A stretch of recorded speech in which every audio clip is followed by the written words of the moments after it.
Kore ke tā mea ke taha ki foi fasi taha. O se ko ia ka tau kamata leo hano whahu mai. Ane na tolu kunga i tau programa ko ia. Kua taha.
Please.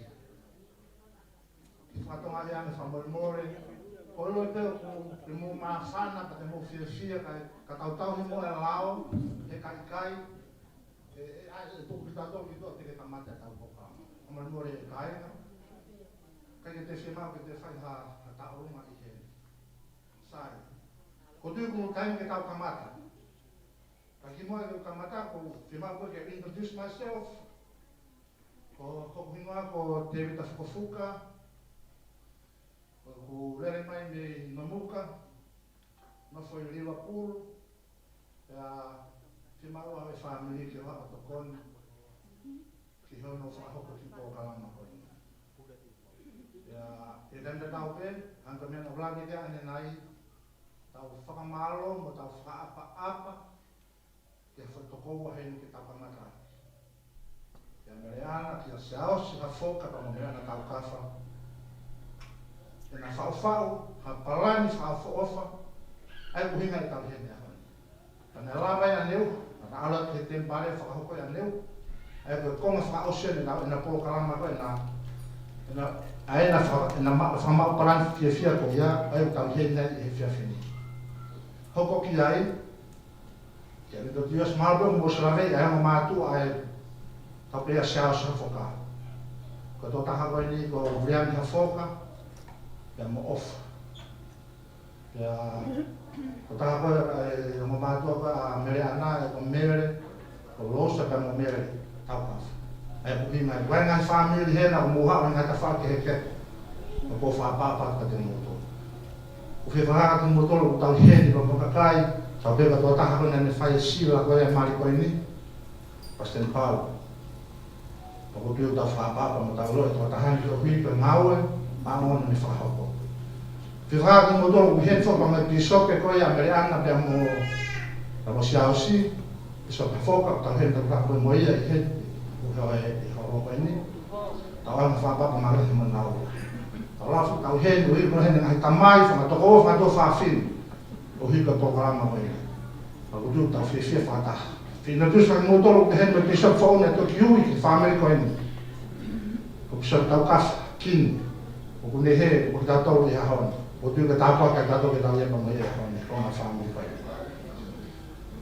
te tau hopa ke tau kamata ki pe i ka taha whasi kai humu mai ai o mamea koe tau behe mamatua ia se as hafoka ai kono kamata ke introduce mai ki nato ke na humu mai ki he ni ai e kanga pehene na humu mai e raki humu mai a ofa ka mo William ai o ko William mi hafoka koe na tamai kau me mei whasi ai tamai koe a William mi koe ne whae koe kapa Moe whare vai wama. Ko ofa, ko ne tamai ke haatafu, talafu ou, te monamuka. Ko ne whae, ko perehake, te maniwa fōu. Ako tau tui, tau lawe, a ta whaake uha o meko taha ko ini, tau pehepe, hau ni whitu ke hekehepe o tongani.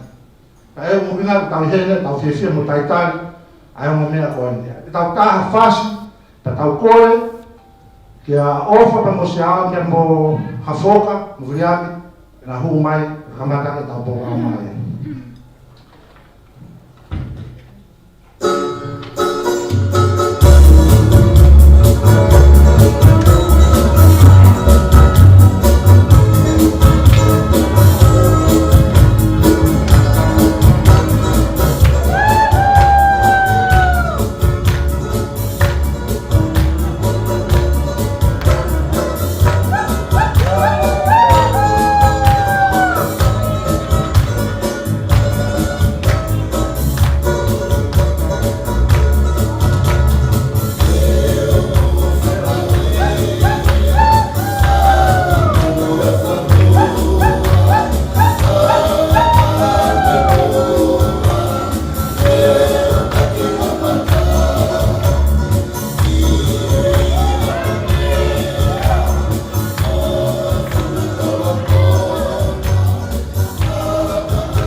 Welcome mai a mere, e mo rosa tau kafa.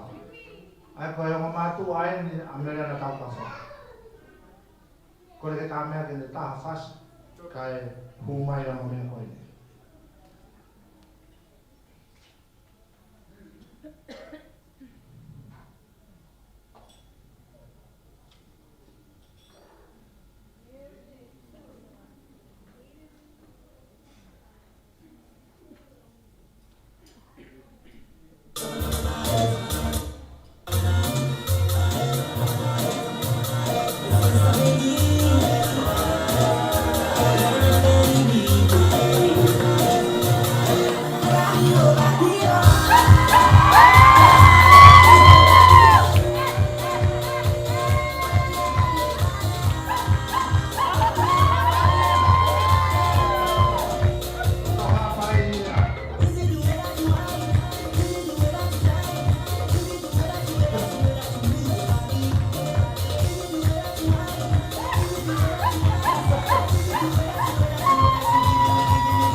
tau taitale le vasiausi, ia mo meleana tau kafa.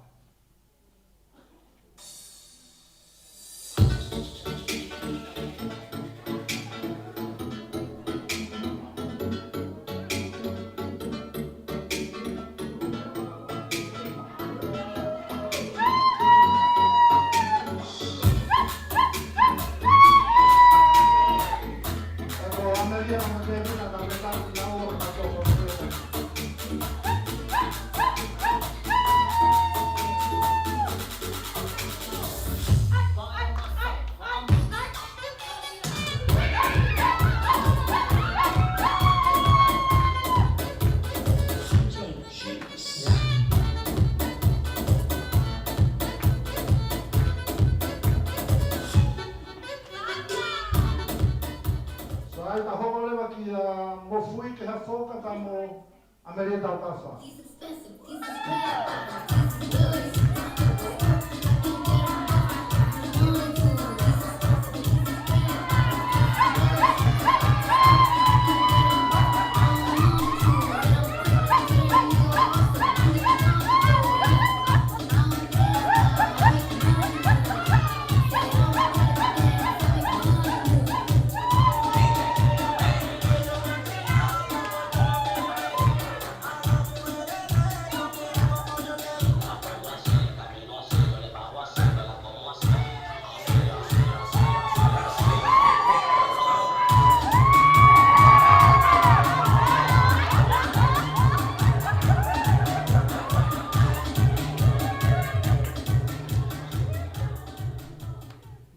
Saya berkain kali di daftar kali mau matu ayah hanawa bunga itu hene poka ama saya foka kamu menan tahu kafa hafoka.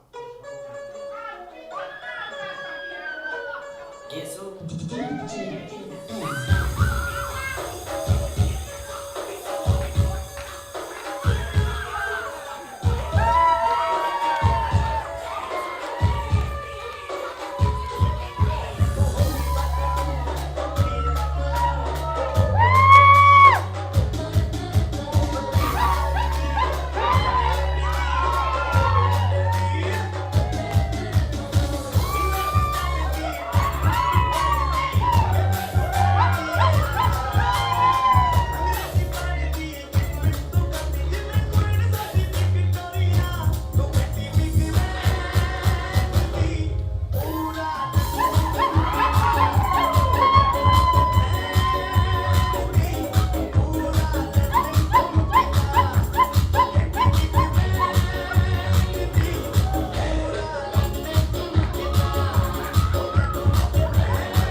Malo pito.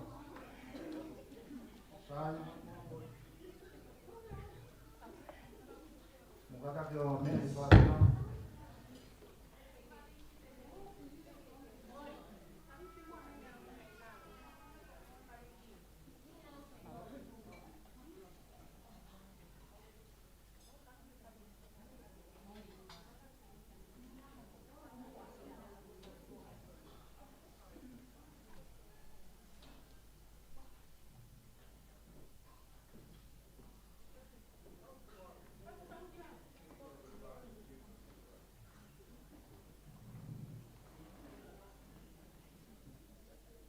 Again, once again, te whamaro at pati multolo ko i hite la o whamaro ke tau pōkalama.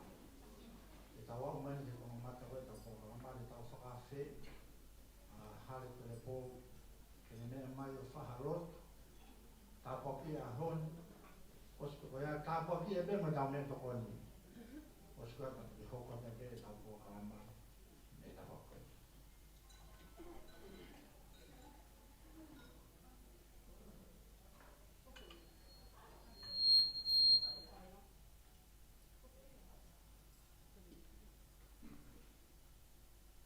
Te o tua ka mau tamaita ngata ko te wan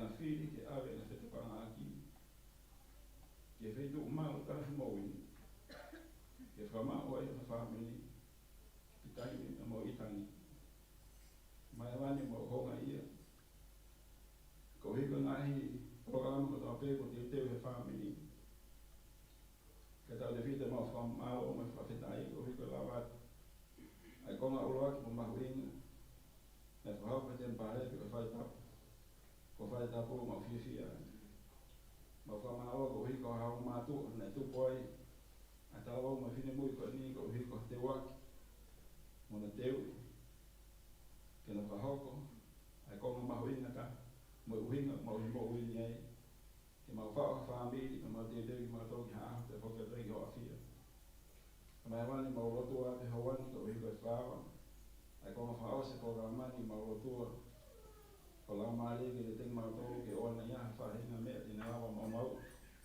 ai whio whio mau whai e hawani mau rotua ha tāpaki make ki he tāwa me whine mui e na whahoko ai whao family e hawani whao ka ting nau e mau mai hori me whanau mau leon ke family ko hui ke ona ia whahinga mau he mo wini te ne uisia a whokawa tangata kuna whahoko e hawani mai man mau rotua ko hiu mau ilo ina hi mau hi pato pe o fili o kai ke ne feinga ke whalawea e mau mo i family me mau no family ka bune feinga ke whaau hai ka mau rotua ke whahau te malu te awa ne aha whahinga mau hi mo wini te ne usia ia mai man mau rotua ko hiko tōna programa te mau whahoko hawani ke mau whahoko ia he fia pe me merino me whio whawhani o mau rotua ke tāpagina ki mau tōru he ahoni me mea tōwan te mauma ke mau ahai mau malo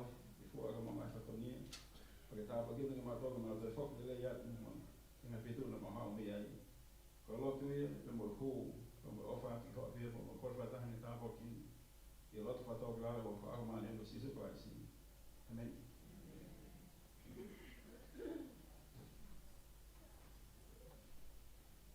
Malokia hale pe lotu pe tāpaki ta me toko ni e loto nga koe tau taitari koe ai wani hiri koe ni ko kamata le wano tu whamai e tau behele koe snacks e koe tau kamata koe tina uaki e loto nga koe tau taitari koe ia o whia ka ki whakamaro mo hi pe announcement e taha e te whakatokanga mai mo tolo koe na ku mau pulore kore mai e kau management o whare koe ni e ka taku toho pulore whao ki he bebe. Ai, ulo pio hanga ki ho haa ka koe kuonga koe ni koe kuonga ni o COVID-19 ka te nau pule koe haa mea koe nau whi mau koe te tau whai hui kai lava ke lava ka nei o se tau koe kalama nau whi mau mai ka pao ke mau pulore o whangataku whi mau ke whao i te he pini se te maha ke tau kai pulore ki tau toa. Sai, roto koe tau tari koe ki he toka te tau mau mea toko ni wai ki mea ko roto ke mau pia weo. Ula ki ko kore ke hongo mea mari mea hake ki olunga. Mea hake pehe. Whituko na mo tau tuai. Kakai hendi kai mau ngai na ko roto ke mo pia weo. Ula ki aka whakamalo la tau pehe te kore kia sea kia priami pa mo ofa ke na me hake o longa. Te kore kia lousa pa mo mere e whiwhitu ku mo iai pe ku mo heni ke mo me hake ki o longa. Ko tui uloa ki ta oange whaapa pa mai ona ki o mea koine. Se ause pa mo mere ana. Ko e whiri pa mo parani whaafofa ku na whakahoko e ahoni. Ke na hu ke whare o eki, ke whamau na whamili ki taimba mo i dani. Na mo noua ki ai, ta whapapa ke mamātua. Ke se ausi pa mo ke liami, pe mo ofa, ke pehe ke lousa pa mo mere. Ke kona whaos ki ai, ko whaamu, ke kawang e whapapa ma, na pisa ke, ke ne me hake mo eke o longa. Ko tui ko kakai ko ni. Na nau whai na nau tū ko ngata. Na nau whai na nau le leita. Ke pōpō ia ma mea ko ni. Ke nau sia. A tu onga mau ina pa ma parani whafofa kuna whiri na whakoe a meni. Pea mauki mauto foki. Kai ngalot, ai whamiri. Na motokoni, whataha pa ma mga mātua ko anika pehe ke pisa pe. Iha tau e whiha, matai me laha na nau whotūtū ai parani ko inike whahoko. Papa no inga tau hene hao. Whamata ke mta whahaki paspasi maki nau tōnu, na wawa ni. Whamao e nau tō e whakamea na nau whakahoko. Whakakore lewa ke tāmea ke ne tāha whas. Pa ke mau haki mea wana ke mau he taimini. Maa maari e pehe ka tau ahoni o ke lahi pe mea kai ke hau. Kore ke tāmea ke ne tāha e whasa maki tau tō. Ta koe kau tangata ni hana tolo e kuki mo mea unau tēteo mai ke tu whame e kai te tau tō. Māroa pita.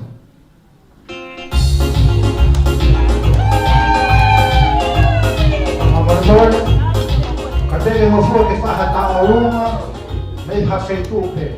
Whia pe i ho te pile, au tu pe ai. Māuroa mea tō wani ko whia. Aroa.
mau be tau ke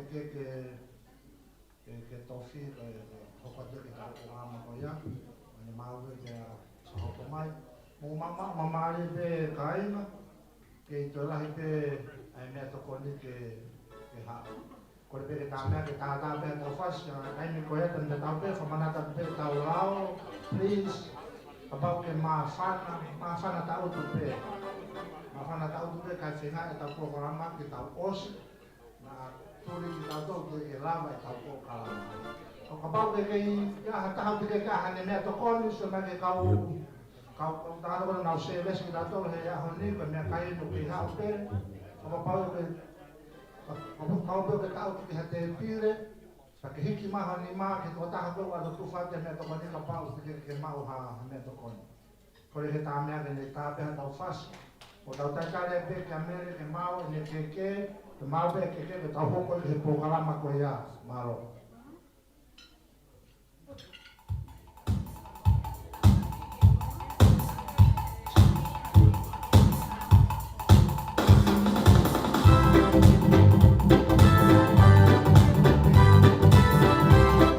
Toma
hoko don ke tau programa ko e tau keke.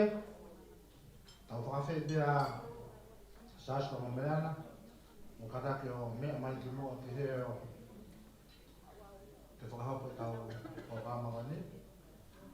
Ko tonga koe tau tātari ko ke programa ko ni te umai a ki rea me ka whaka a siaosi.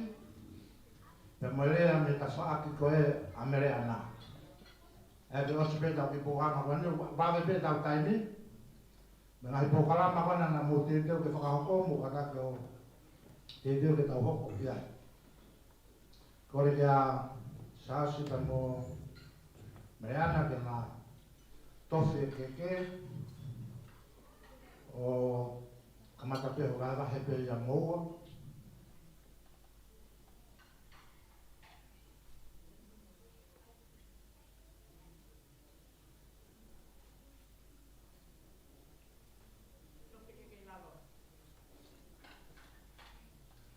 Te te ahani ma sāsi. Te ke taimi te te rifia.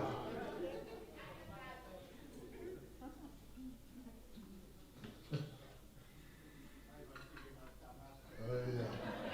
Mio marise sine ta tofe keke.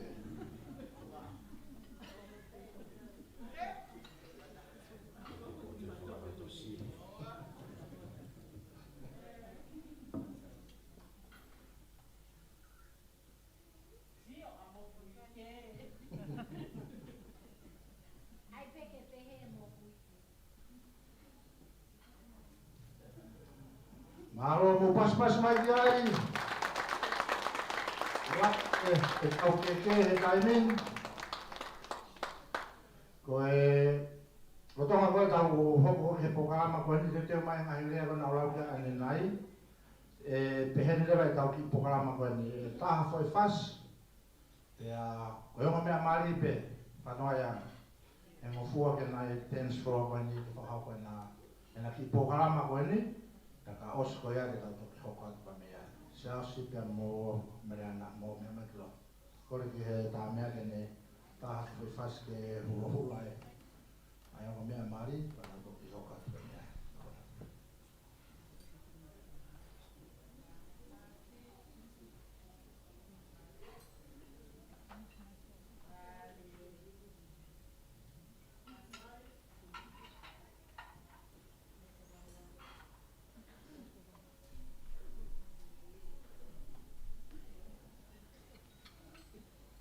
Tonga tau tātai koe mama rea pia mo mea toko ni. Ke lahi pe mea toko ni ke mai. O kai le rei he tu. Ka me kovi. Ka mea ki kai mama rea pe. O rea fu o hofi. Ka le rei ke maha mea eko lahi mo mea ko ke fi. Kore ka mea ne mau pe taha ki whas ke ulohula e mo mea mari. Ka bau ke mawhana, ka taki mawhana ta utu pe. Tau whenga puani ke lawa le re tau po kalama ki mua pe aturi ki tau me tau po kama puani ke os.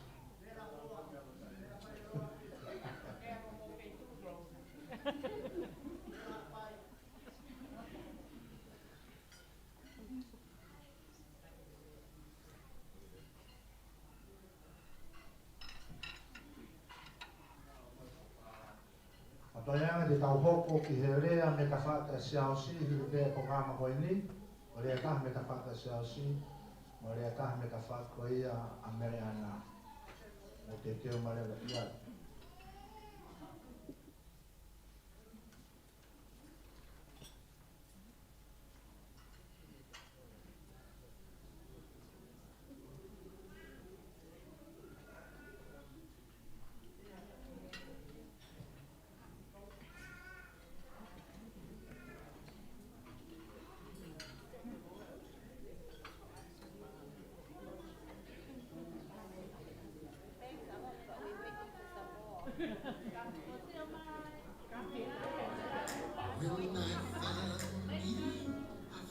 Somebody who cares. When I found you, found my most intimate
pas pagi pada mau ke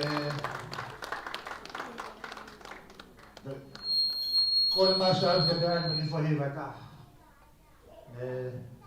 Kami ya kata kita tamak ke faseta ke hawa seosi kamu fae dan besok dia mana kamu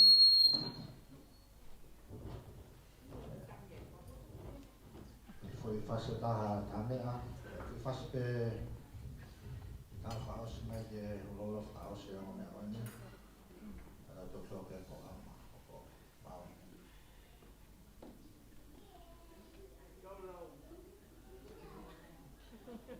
Bela koa. Dia kaulo.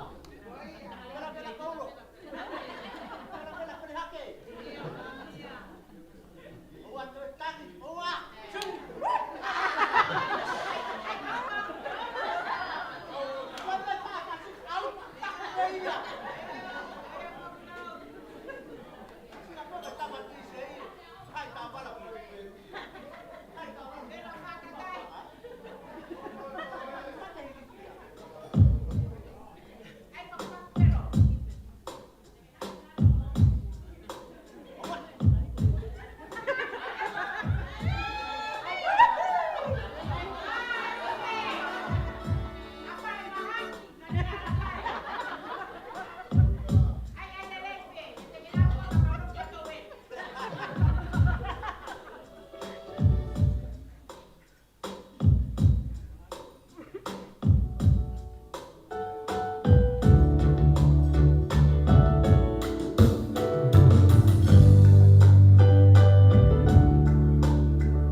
tātou koe ne ngai mātua tau experience e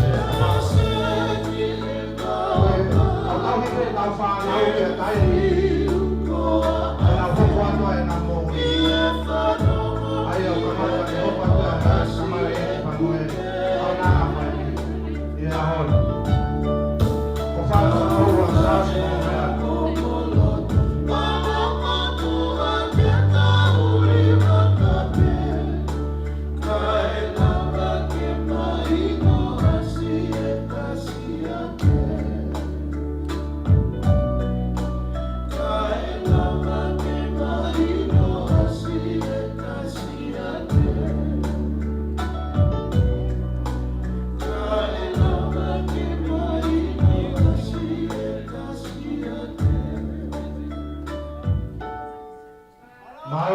pas mai, mau, bukan tak programa kau ini, kau ki programa de tau hoko ki ai kau lea pa me ta fa ki kau ya meriana, kau hai ne te te ki lea kau ya kau firman tau fanong ke kaimin, hiri te lea kau ya tau fanong le me halea me ta fa kau ya siaosi, pe tau tot hoko pa me ai, mau.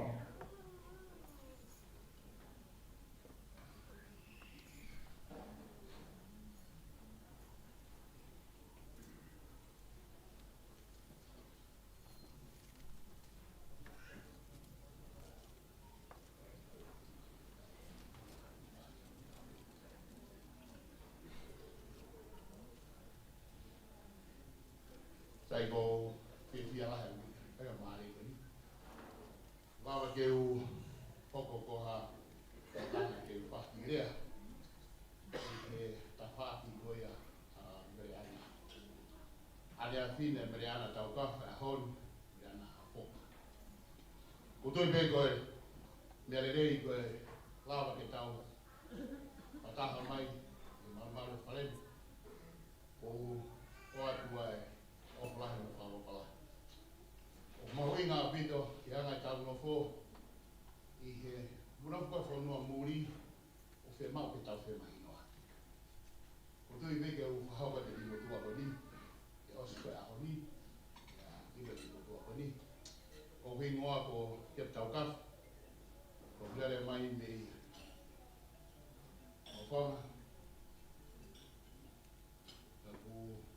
ayo belah jauh atau uang aku kalau satu jauh buah fikani mahal kalau tu uang untuk fikir sendiri mahal betul ngai aku ini aku ngai aku jai aku waktu ini apa ini pasien kalau kau tidak tahu dah malaki angin komen dalam ada patah ini lama kini kau kau wow kemarin wata faba maga shop te ko ga shop po ke po ga shop ka te po ke nan tamai ko to ape la wa ke ta hen o ko le pe heli ke ta pas ka to ke ki sei ko pana fana me ka ta ma ki sei se se ta ma ki a ki se pasi a ki mal pau wa ngi tamai ka ta ma ko ga ni ha ta ka ko whatongai a honi e whatahaanga. Hae koe mea rau he tataki, toe hoi mata, te whake ngata mei pa te fia. A honi ko tonu ke tamaha fia, ko hi koe whoha mo he whiri ko na whakauko. Ka wai mea e ko whakaukau au ki ai, ko kore ka seas.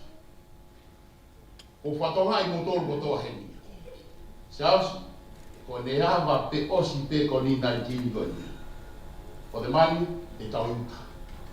Ka te mahanga rewa mo Miriam o ai tau umu ai. Ko hoi au whia tisi kou, alangi ki kemlini. Mahau kwa te whamandima te aweami, te mo ai me ko hula mo tisi kou, te tau lere pe I uta, te ko whatonga e tau programa koe ni. Ma te whirimātu ame ka mea vemi ki tisi kou. Ko kore atu, mo ki tai taini. Ko tai ko te tau kamata ko I uta, di pa te mani ka pai ka kamata baru pompom. Lere pe ai ke ko uri. Mo te mo tisi kou mo te. Sai ko fia la ha pite whangamari ko ni. O tui kai ahoni fia. Kai ai ha mea kulelei, ka ha mea matamata lelei, he o lelei, tau tutol ke pou, hange kai ahoni. Fisi mua, a whawhamire ahoni. Si ausi pa mamreana. Fia ko taha tope. Sio ke whae me tamai. Na maha fia. Ka pau fia pehe, o mātua pa fia i makote. O kore ki whanga maari e koe ni, te taimi kono ko mau. Breana,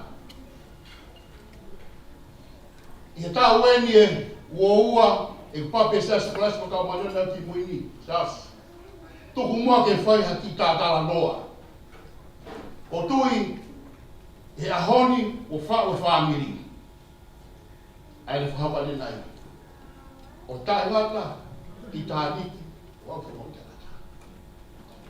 O nopo pa whakau lewe ange toko uaka te au. Tau kafu, e whahaki rea. O whakakau ke usio ki he rea, tupua me tonga, laa mo whonua. Ko whakakau pehe. Ko sasu kalasi mo kamanena ki muini, ko whonga mama mo whai fua. Tu ke whahaki rea. Ki rea whaose koe mreana. O no whai ahoni e kau ke mempa sasu kalasi mo kamanena ki muini, lahi e maribete. Ko lele ki whanua lai so reiki.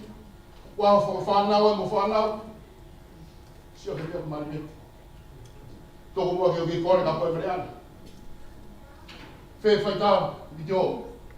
O whaamu e aha taini te mo whoki ai pa mo whanau. Mreana, o koe ke hoko koe mafo family. Koe mafo family o pen mreana. Ko sino e tangata, ka mou lere mafu, ka mou lere sino. Te ke hoko koe mreana koe mafo mo family. Ka pau e lelei ho whaunga. Ka pau ke ofa. Pou lelei ka sias. E hoko mo family o tuloa. Mreana, o whaamu pe ke aha taimi. Oua nā te sio ka te koe o ke ita. Oua te ke matau. Fia he taimi kotoa pehi ho moapi. I sio ka miliami ko ofa. O ofa koe a milosa mo mere. O ofa ka tau pia nau. Kai ai haaho mereana. Ke whanongo puna puke. Te ke tālaka saos. Tāo ka mamo te. O tui mreana te ke hoko koe, o toko taha, hange koe whakamata. E makatunga whamiri wa koe mreana. Kai ai haho, usisire mea kai, te taangi mea koe ni mreana. Ka pai alato wa mātua me whatu whawhineka mō kai. Ka ke sio usisire mea kai, te taangi mea koe ni. Mō kai, ko au whaos me kuna koe. Mreana, o whaamu ko hanga mena lawa e te pane te turoa ho mani. Mo whaamiri. Whaunga ke ofa, ke fia. O whaamu pe te hatai pa ke tanguto whanau ke he pirea ka ko. Ko setane e ahoni me lani. Au kai e ki. Pa te tawanga ke a setane alu ko kua. Pe te pou ka si aos ke mo kai. Ko whaunga pe e taha tokoni ka koe. Ke iwa se tani pa tangi alu fokua. Ko kirea whaas ka koe mreana. Ko lakanga whatawa e ki io kue saos. Ai ko mena tau paseni. Amanaki ki sao pate. Toko naki mreana. Te ki haiane hono pawa. Ai ke mau e meko toa pe ki sao pate. Ki mua ka pa whare whataha. Pou alu kia. Nā he mea koni mreana kono tātua koe. Ka pau whea mau ke tuloa mo whamiri. Ko lakanga whatau rai ki. Ko koe au me mau ki ke ni whamoe mo ki whamiri. Ka pau waha taimi. O ke ongoe o ke ongosia. O ke ongoe o ke whipo o ke puke po mea. Ko reka saos. Ke le tāpua ki koe. Whalala ke pure tāpua saos. Ta hoko au mo whamiri o tuloa. Ko ilo pe family a hon. Neo me ta fia. Neo me whakaofa. Ka haha ki mea e lerei. Tau tokoni a te sitong apapani. Toloa family. Alo mo hako he mo lerei. I loa he fitu ko toa peha mo lerei mana ngau i kei. Ko ia kua toa whalahe ka mo saos. Tala mo nunga tu mo. Patawa i hoko atu mo family. Hoko atu taulotu mo au kai kai au to hei. Koe pe ki mea tāko ki kore kai. Kai ahe tai ni uksi hea ta mariana tō taha. Tāna ki ai alu ki whaitu kwa si au si. Ka a whaitu kwa lato mea si asu kwa mariana alu ki ai. Ko hinga ki rea koe ni e kaina. Ta whaamu hea honi. Te hoko mari. Ke tuloa. O hange koe mea na lape whahope te pare. Koe ta pou ia. Koe a ko whai ki rea koe mo ki lotu whano ki lalo mo. O whalahi a te mo mariana mi si asu. Tala mo nuka te moa. Whaafami fo ou. Koe ko whai ki rea koe ni. Tō ki lalo mo su kais. Amen. Malo, kempu. Au whanawara mai taineni me tāki whase tāka, me moe. Tāki whase kamera. Ka tau hoko ata rewa tari te herea koni me ka whaki koni a asi ausi. Malo. Mo mama o le rei pe tau mea ta koni hame ko siatu ko ngari osi e ka pie pile. Koe whahina kai whakaware ware. Kake, ako mui ko ese mo pate mo sio ki ai, koe mea kai e nā ku teo mea e te tatara te tatoia. Tā mea ka haki koe whasi. Osi pe ea te teo marewa rea koe ia he ka whanau e seos. Malo.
Malo.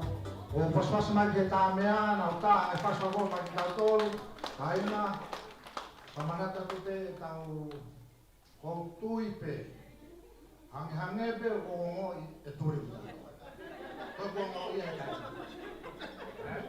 O whamai o tau ringo e tau merino, tau mau, ke lava e tau poro karamaka koutui o tau tolu. Sai, tanda tau pe, koe hoko ki rea koe ni, me ta wha koe ntua a hafoka. Koe ne mau pe, koe ne osu koe a hafoka, a tārewa tau mea toko ni me mui me he. Mo tolo koe na mou hau ka ke mou kai pongi, ka ke mou kai hoa tā, mou raka tua rewa ki he. Ma osu koe ne rea koe ne whakau koe ne sia, e ta whaka sia asu. Tau whanau rewa ki a sia asu mani ta whaka.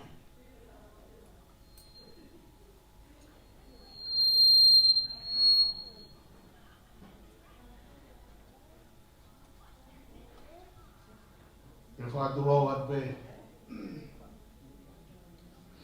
o tomo atu ka whamaro,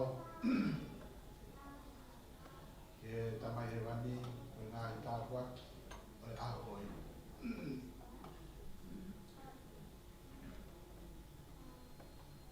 Ange ko ngā hi whātoka, o mai ka te tau toru, mo ne lau hoi mo tua pere hake. No school under the mango tree.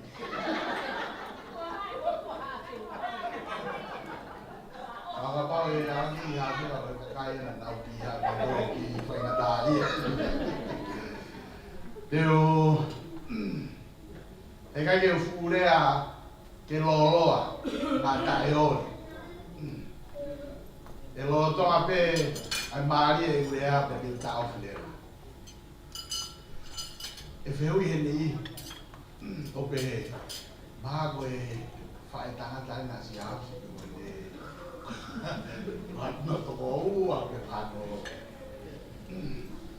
I e ne tasisi pe rewa, ai wholau tahi mai ni tonga, te uwhata, ai whatongia e wau pe nima, pe ono, e taime taka.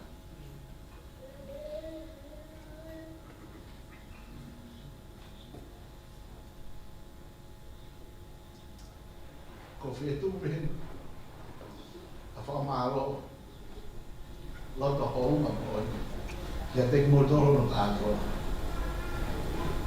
o mō lau mai, ia koe. Ka nai tae o ua, ho mō i he ni. E ke lawa, a ko kāmu koe. Whamaro e ni ke piso pe, kai maa, ai whai sila, pe te riaki, paru. Ko pe e, koe ahoni, koe konga mahu inga taha ia, mo tāwak mahu inga taha. O hata ngata, o hune kau e honu rei. Ko ne whahok, ai fua kawa tai ngati, e te uka. Ko nai po kalama katoa koe ni tau whaako, koe fia pe ia. Koe whakamuno pe ia. Ka koe muni tuku, o wapate ta whiru. Kia si aus, mo mere ana i ahoni. Koe konga mahu i ngaina na tenteu ki ai. I e waha taimi o i na kaume, mo na whio, mo taimi na na teu ai. E na sila e te kai.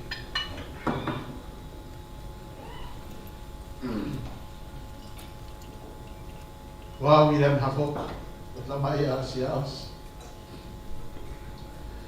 Na tau e tupu. E ki fua koe ni e te au. Ma ne sio, he mea koe masiwa. Hala na ta hana. Whakao whae.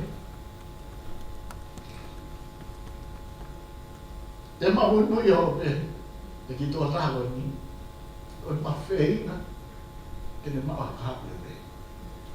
Ma tō whainga pe, ke ne hanga o anga simpinga, ke tō enga e whaena.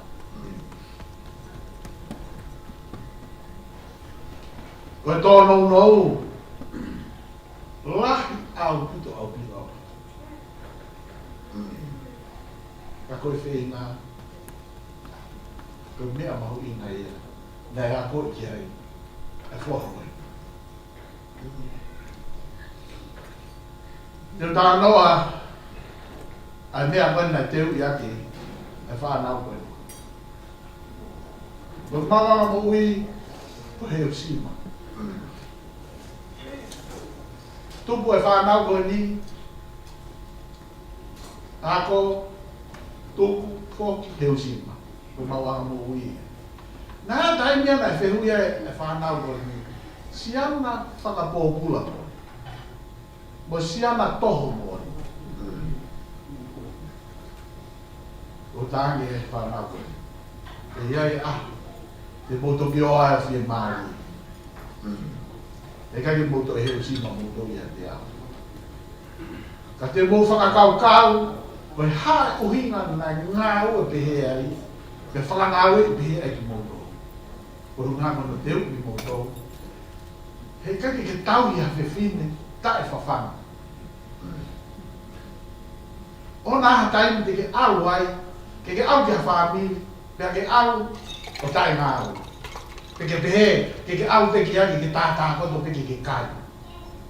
O koe ke hamea pehe i a te au. Kua pau, ke au o tau hiro mari.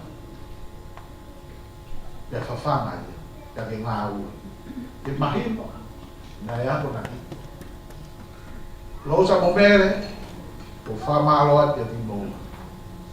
Ko ngā wa o whewhi, e rei. Ke Momoto ta be na mo hoko e whae me ta mai te mere ana. O mo fietang e ki whoka maa lau ko. Tene hoko ko a tau ki te mere ana. I e toi ngani mo. Ko ofa ti ani mo to. O ke tau ki tato e ta mai e wani. O ke tau hange ko tau a ki ti one. Tau pe mo au. E nai while e kau tau le toko lau ia. O tōtau ni au pe nai au. Ko tūtū ni kia ki te one no ne kau tau. Te kai ke whai hainga. Tōku e punau. E tā pe mo au. Ko ngā ue i o Sisu Christ. E iai e kou i e aho. Se asu mo mere ana. Te mo tā pe mo au. O te motu, e koe taimi te motu ai te mosio ke ngai mea koe ia. E tako, e taimi mo mea katoa pe te mo whahako, e te mo iko, o mao e te mo hefi. Ko ofa te te mo tolu, hale, mo me, mo tō kai hao, e mau. E mai ke furu wani. Na mo tō oni rake. E kai ngaro. E mau. O mo ngai tokon me te mau. Ki whamiri pasina. Whamaroa ki o whamiri. Nia mo kai ki hak whamiri o kupe. Whamaroa ki whamiri o wha. Mo ni whoke lau. Nia mo pe te kākālou ka pao ka pe. O whamaroa i te kautami a. Fasile na o mai te tau tō rao. Kai whoke uiroa tāmi a i whonuan, whonua tō maari mo. Lahi nahi DJ mo mea koe ia. Whai ke eke ho mao ko te mani, mao a toroa. Mao ka kau tangata i loa e mia e maai mo. Ko ato e whamaro ke te motoro mo fia o mai. E ki i kātoa masiva koe. Kau ngā kau. Ko ia ko ofa te ti mo tō pisop, whamaro atu. Ko ngā werahi naki whai, ko whahoko, ki mari, ko lava le rehi aho. Ko ia ko ofa te ti mo tō, e wafa Sisu Christ. Amen. Amen. Maro, just put your hand together for Liane and Shane, Mr. Soy. Okay, ki mua ke tau hoko atu ki he tau pōkana mea toko ni. I just want to let you know that the manager of this venue gonna serve Chelsea and Miranda before we can eat the food. Okay? It's your time now to serve now, and then we hello, kamata he pure koe au e whare, tēne hanga o serve a Miranda pe mo Chelsea now, and then pe osi pe ia pa o taimia ke hoko atu ke me toko ne ka pau ke whialo o maha mea kone. Ki whamanatu atu pe tau rao ka inga tau hipe mo e tau mau mawhana tau tu pe laro whamore more ka e lava ke kune tau pokalama. Okay, it's up to you, manager, please. Thank you.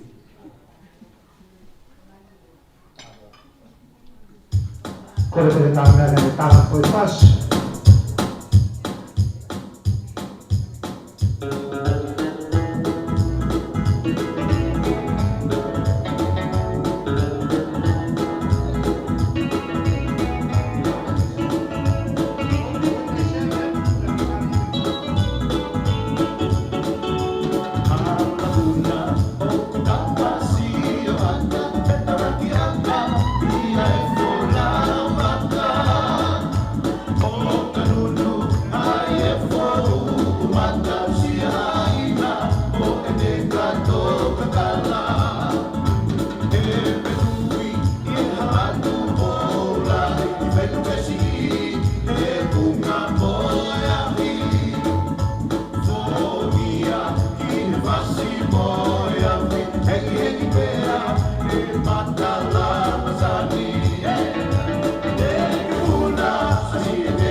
This table start.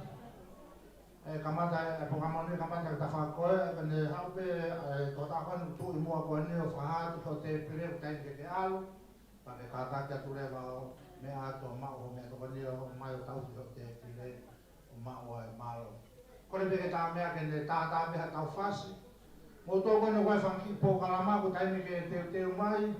Koe pō kalama pe ko mau he ni koe whai pō kalama pe ua. Ka pau waha pō kalama, please. Ka whetutaki mai ke kau he pō kalama ko ngai hapu pure pe tau taimi. Koe ono kop whitō. Ko taimi a ko tau atai pa me horo koe ni whanatau ki he asenita koe no mai ke teo. Mamari e peho mea toko ni kore ke tāme, kene he tāpea tau whasi, ke he whakaholo atu mō mea toko ni maro.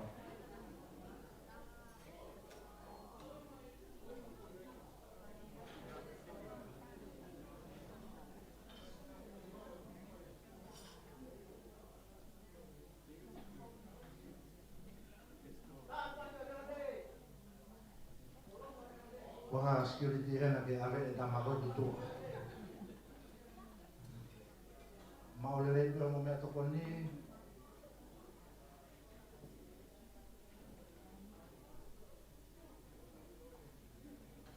kore peke tāmea ka nā mātu e tāpea ka ki whasi, na tau ki hokan ka ni au.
Ai, malo. O tonga koe mau me toko ni, koe pōkalama o tau hoko ki ai, koe pōkalama koe ni, koe pōkalama pe ua o mau hene he ase ni taka pawaha o pōkalama, ai ka pōkalama o raki ka pōkalama me ta whākoe ni koe a mere ana, ka pōkalama e te tau hoko ki ai.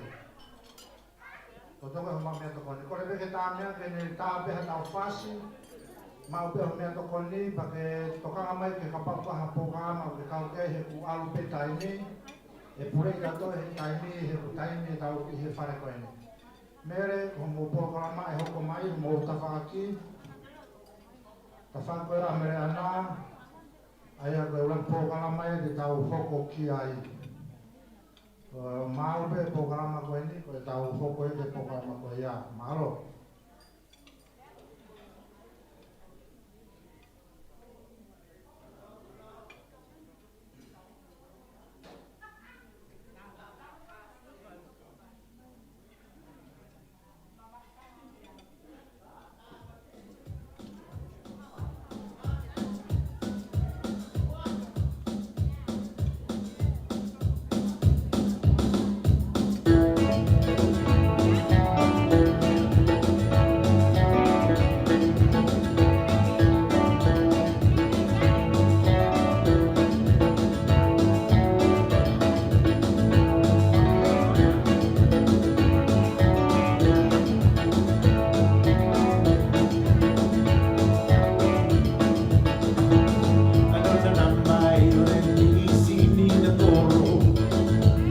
Nobody,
Ada programa de na utama sa ko. Sai tare de moto. Ada programa ya pa ho de na ho programa ko ya. Malo la buto.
Ke fie mau ke tau ulu whaangataha mai ka ainga ka bau ke fie whakapare. Ka bau ke fie whakapare, te tau hau taha pe. Ai koe whaunga ia, te tau whakahaupo, te tau hau taha pe ka bau ke fie whakapare. Te hau taha pe o mai ho pare, te tau taha whanu kune whae pokama pe tau alunga, kia ke mea o tau utu ki lalo. Ata ka ainga te tau ngawea ke whaunga ko ia, koe whaunga ia ko mai ke tau ngawea ki he kai kai. Te tau talamata arewa ki he porokalama koe pa moe lao e whare koe ni. Maule rei pio mea toko ni, lo tonga tau taitari ki he porokalama e whahu o kone mau pe, tari atu kore pe tā mea ke ne taha tau whasi, mo tau taitari pe, ka taki mau pe ho mea toko ni, mea marewa ki ho te pireo ta utu lao ai, o mau ai ho mea toko ni whamare maore.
Sigue que no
tala ki programa ko ni afahu taliatu.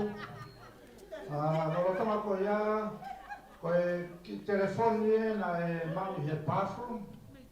Maha kapau na ke ngalo ho telefoni ai. Please how maha to lawang ya ka telefoni. Na oh iya, takoin ko telefoni aku mau ai pe tama ko MC telefoni. Malo.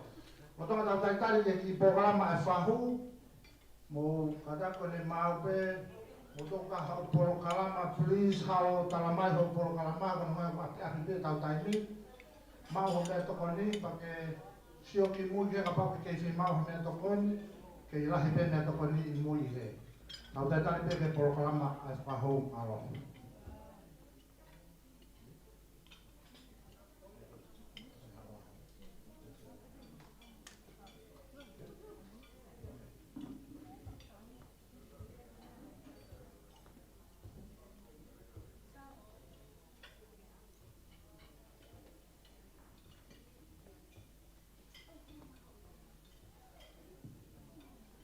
Kalau pergi tanya ke tanya atau di fas, mau tahu tanya ke di program apa fahu malo.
Malo, malo, famalo ke he tāmea.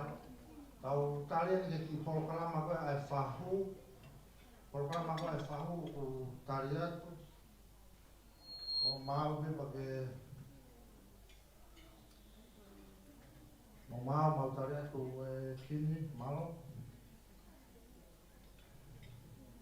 O se koe polokalama koe ai whahu.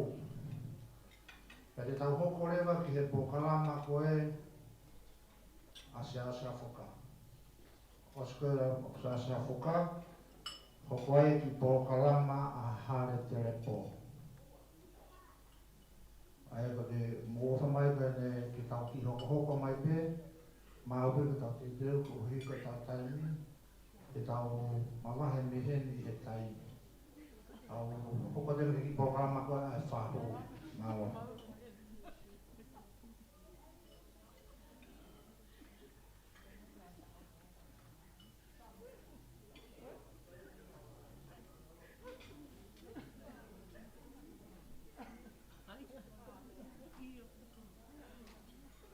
Ato e ane tau poro tāna pukarama whakapare, taenga, e hakataha pe. E heke tau fu matua mai, o mai more.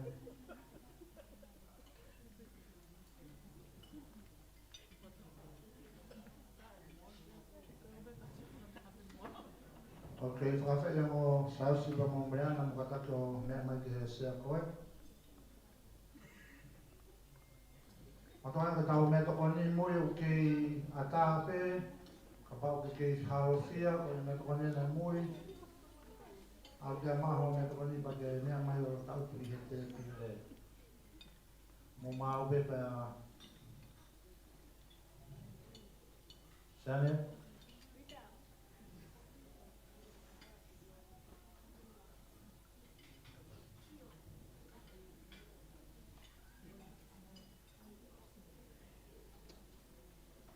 Te te mai programa siausi o se programa koni pa mo katuke a hare te re promo nei programa.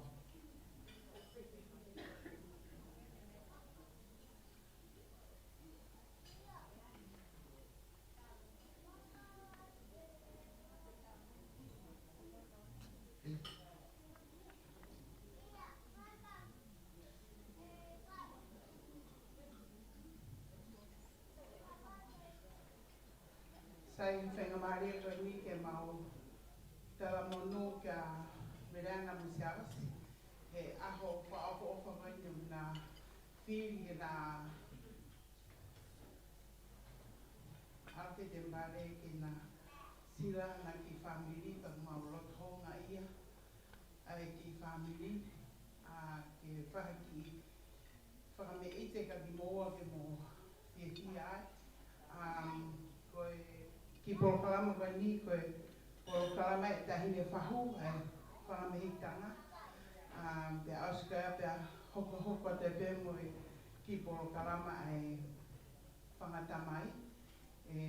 Hoko atu pē mau ki polokalama auskapa te tokwa ausea.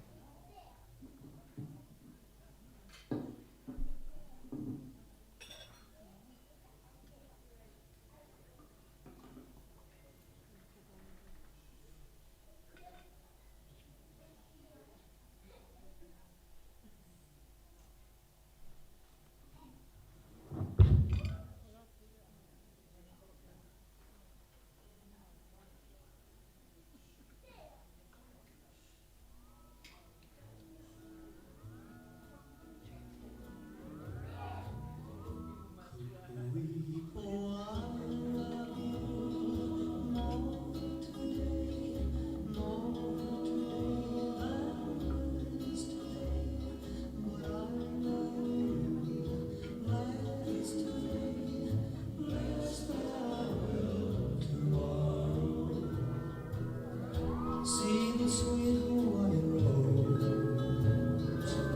rose, see it blossom, see it grow. That's the story of our love. Ever since we said hello, Kukuipo, I love you more today than yesterday. But I love you less today, less than I will tomorrow. As the years go passing by, we'll recall our wedding day. I will be there by your side. You will always hear me say, Kukuipo, I love you more today than yesterday. But I love you less today, less than I will tomorrow. Kukuipo, you're my Hawaiian sweetheart. Kukuipo, you're my Hawaiian sweetheart.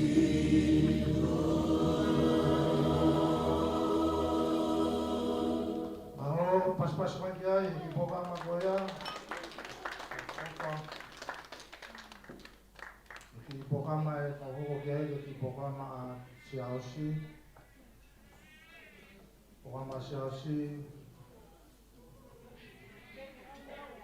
Oh, sorry. Aku kita te pokama kata.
tahine whahu ke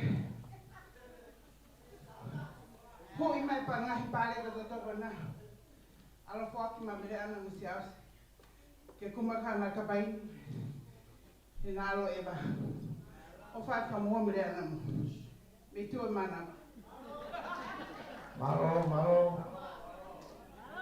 Maro tau pas mai kia pas lagi di bawah apa kau ini maro bola apa tau pokala apa hoko kini programa Asiausi atau programa di tau hoko kiai malo Famana dua kainga malo pega ke tole aku Whakapapaui, ke tautala mofua, kai ose ta programa. Ko ilo pe mo mafana, ko ilo pe. Ka ku pau ke ta mui ke la oin anatore fare. Please. Mo ki ta mofua mo ka ina ka tau mau. Ko ilo pe mo mafana, ka tau kata ki mo ke tau he lao he kai ka huma ka polisi de tau mo ua ka ta tau fa. Moi ta hoko pe ki pokala makoni a Asiausi I he kini koe ni kene whahoko atu. Whatulo watu. Whatapu ke a whio ai o tua I o tau loto nga. Whatapu ki he whangamuko puna e tui pere hake. Pehe fo ke whakatapu ke he whanga ke kau pisope kotoa pe u nau I lohunuku he. Isa, koe aho e manatu loto.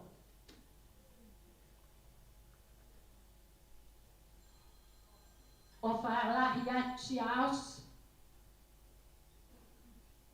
Pehe ange mai na kai ke lockdown. Ke lava mai whangwha e me I tonga. Ke tau whakawhiawhia. Ho aho he a koe. He oku tangi loto mai e I o lupea. Moi wao mapa. Mate he ofa mai kia te koe he aho koe ni. Koe aho ni. Koho aho tukue. Saps, ko kore ka koe ke ki mea hake mua ki o lunga. E ko ilo. Koe whaka osie ni e ku kore mo e kulea atu ki a te koe. Te ke mea atu. Kai pure. Ai hala tuku tonga aia. Koe tek ki whewhine tau o lunga e aho koe ni. Ko ki tu whewhine pa toho tahape. Ko Amelia. Ko tola e wafe. Kore atu ki ha whae ke ha o hui. Lope. Ha mua o hui ane. Ai tek ki o Amelia. O ange ki a seas. Pea pehe fo ki hono hoa. He aho koe ni.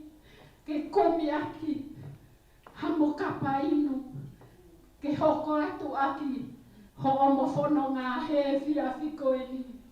Ko whakamore mai a kapa o tono no e whaiwhai tongi a he aho koe ni.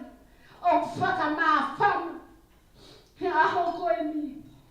Koe ui ko māma e mautama, kai hap toi pure kia te ia. Ko whatongi a pe koe tauhi, aho ni, utuku atu. O whalahi atu kia te koe si asu. Ko renke ko tā mea tā mai moa. Haki I whasi ke whaka māwae aki mo si asu e aha koe ni. O whalahi atu kia te koe si asu. Kia mohohoa. Malo atu.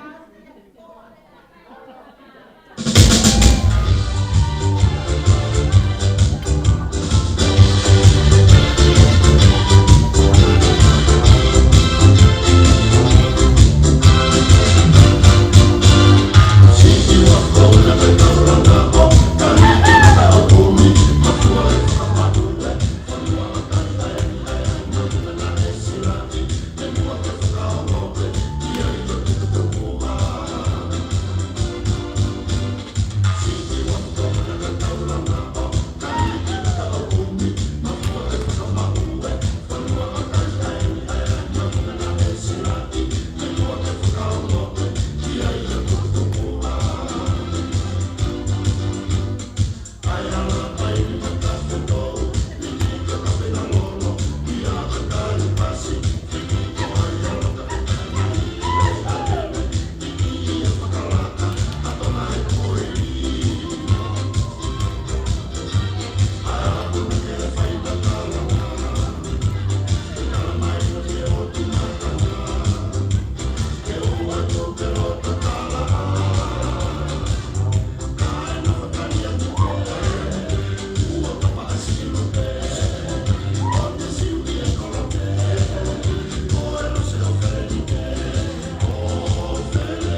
Okay, malo. Malo ki po kalama kon kainga. Kake ulam te ha ko me ai fai. Ko pure no tu mai kon ka tap suk ni e.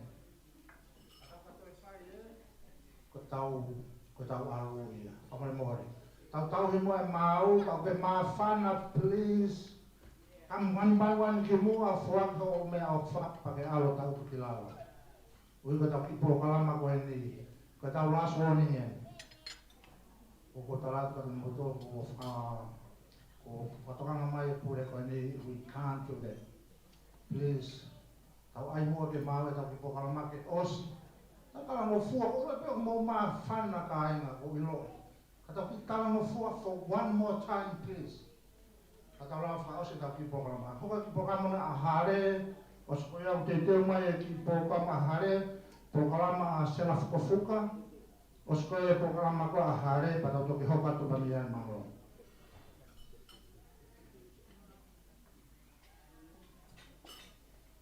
Ai nga ko kau be po watu fare ke tata no fu ko e wi ko fa na wa ke o na tuku ma tuku ya la mari ko tau fi tau mo tau ni tau fi ko ko le ni tau tari ai fa fi bon fa ya te karata en si ke tau la pu ke tau fi mo tau ka to pe de tai ni ko na kuka he mo me amari wana o ke tau hen mo fa mo le pego ki programa ko te ma fa ho ko atu ya ki mo ya ko fi fai pe ki re ma hanga sa nge ya ke wana fa ta o lunga be o mau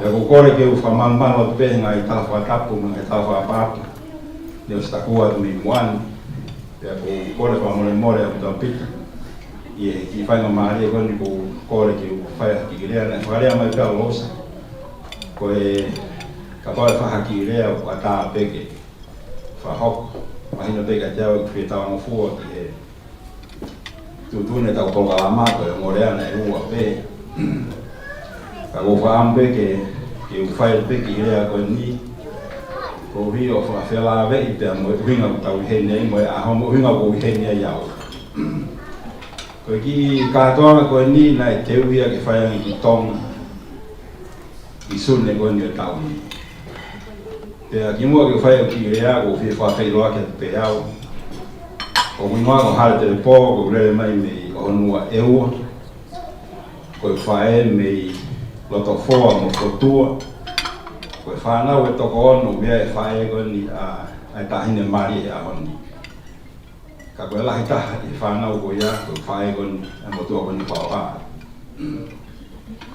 te makatunga e whia ko hui ko e taimina whahanga mari ko ni na ko maa whanau ahi o te pita ko hui ko noko tong o malatonga nga ko te kau whako i tong te a nama vere mai ko hui ko ki appointmenti whakatoke kā a hoa o tukunga e ma e whihia koe ni i eni a honi. Ka kou whiwhia lahe o pita ko whahako e maarita i mea whahako ni ai. O kumasi i heni e malawa mai o kau ngā kau hata he whiwhia kātoanga koe ni. Ko ki lawe peki he o mātua koe ni o anau e whoha koe ni maari koe a honi. Koe na kulera ki tonga i he ua whē ko fua whetawlaki e te moe o mātua ko ni ki te haki. Ko hui ko e tō wai whae o kua tākai whaha mai ki te haki ki e. Tēnā māua ki ai ko whetawlaki e te moe o mātua ko ni ko e pisope e i te haki aho ko ia. Te au si maheni ai te moe o mātua ko ni ko tahaine o mātua mahoinga ki e ke mamo ui ko hui koe mau maheni i kai ngata pehe mongo le lei pea kai ke uilo pe neanga whewhe a hono whawhela vei o whetauraki ai ai whoha koe ni pe homo o whewhine koe ni pea koe ia e William ko kai ke tau koe ke maheni pe koe maheni pe koe kau ngā mea niango ngahi Aku tak hok ko tot ha hon. Ka tau me ha fia me honga ia. I tai me ka mai e mari. Ai o fine go ni me fo hanga ma do. Kai nga ko haku talai hanga mai. Ka ko nga ko tau no fo tonga.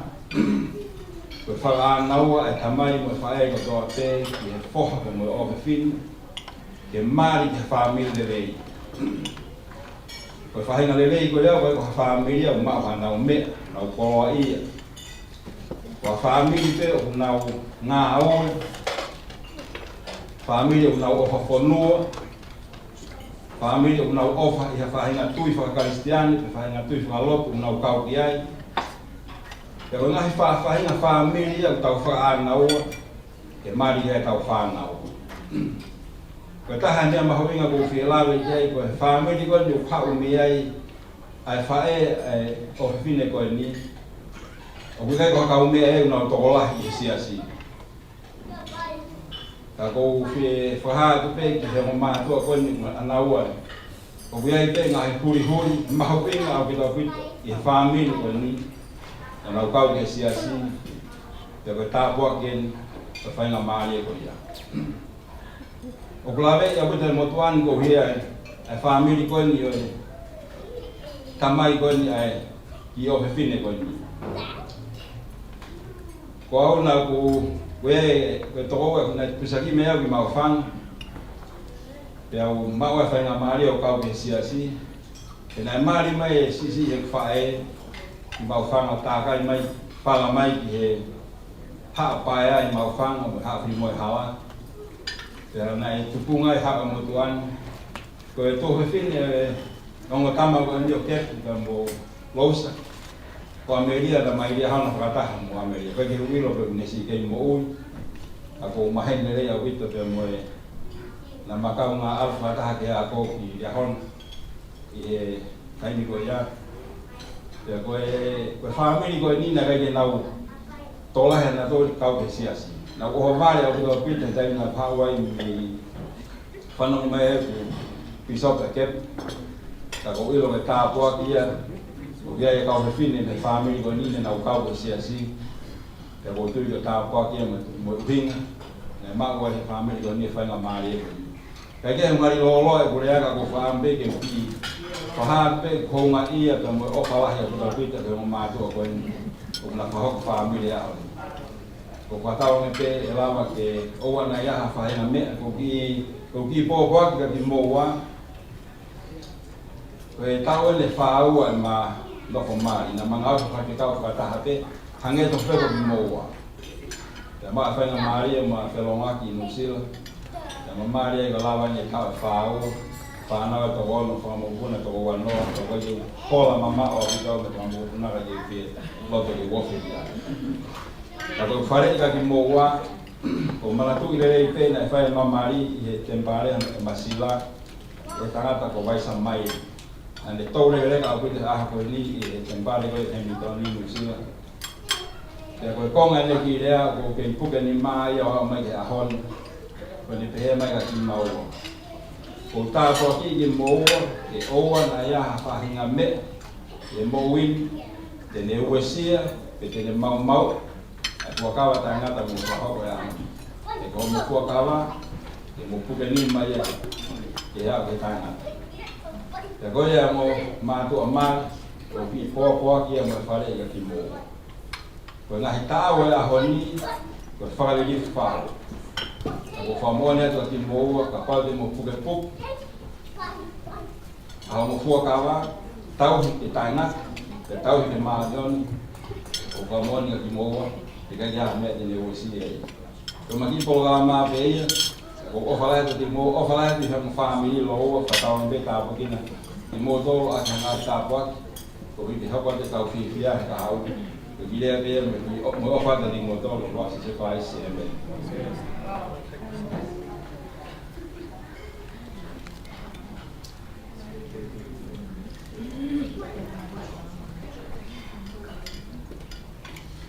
Malo hale, e tau tarpe ke whare ne ki pohama koe ni, ke whakaose ki pohama koe ni. Vika, Vika Neufi, pau ke hena ku whima ko ki moani more.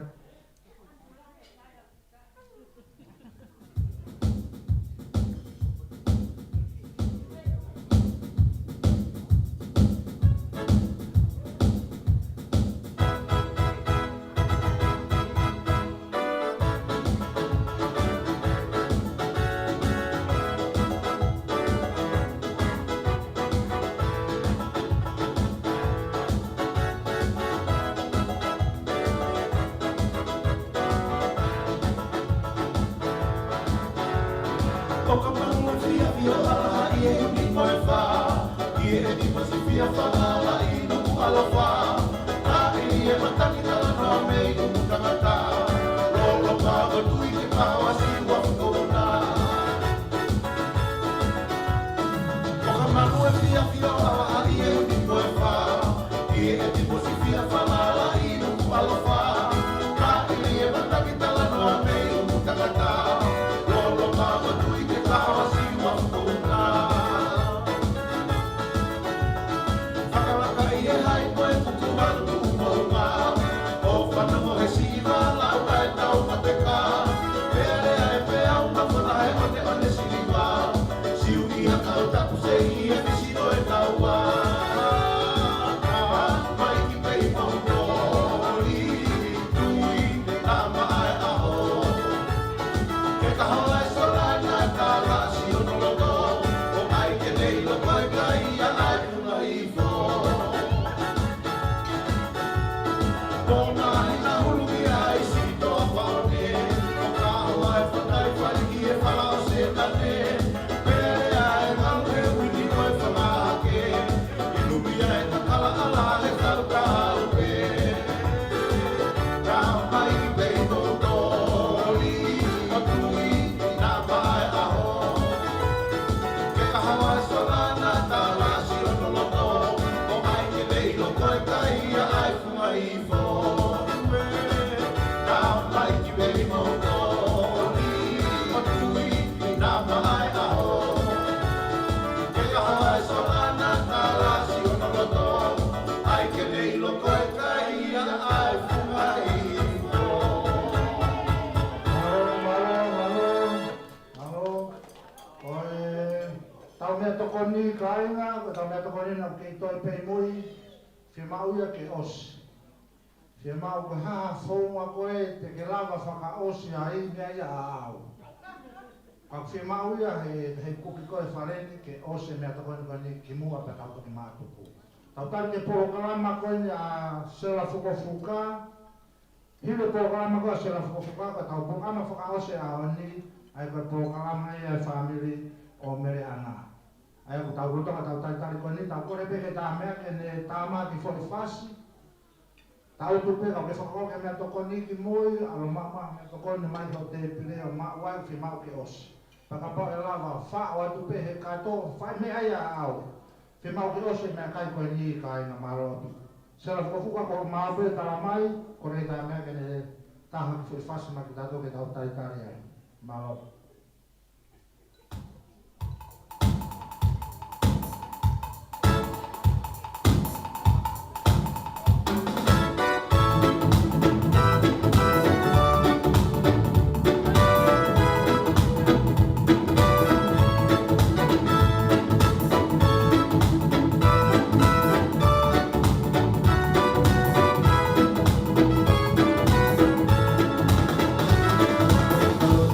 Yeah.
mea.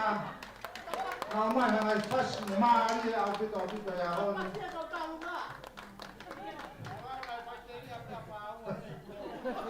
Sewa, o programa utari atu. O tonga tau taitari koni tau te korepere tāngai, tāima tau ki fui whasi whakaos. O tau taitari epe ke tau programa, hiri pe programa kona sewa. Tau ke programa whakaosi lelo ke programa ia amera ina tau kawha. O tonga tau taitari koni, e tuwha malewa e tau hikinga ua. Aia kos whakapaa mai he kau kuki de nau. O mai e tau hikinga ua. Mau hikinga ua ka mea toko leo kui mui heo ke toe lahi pēr.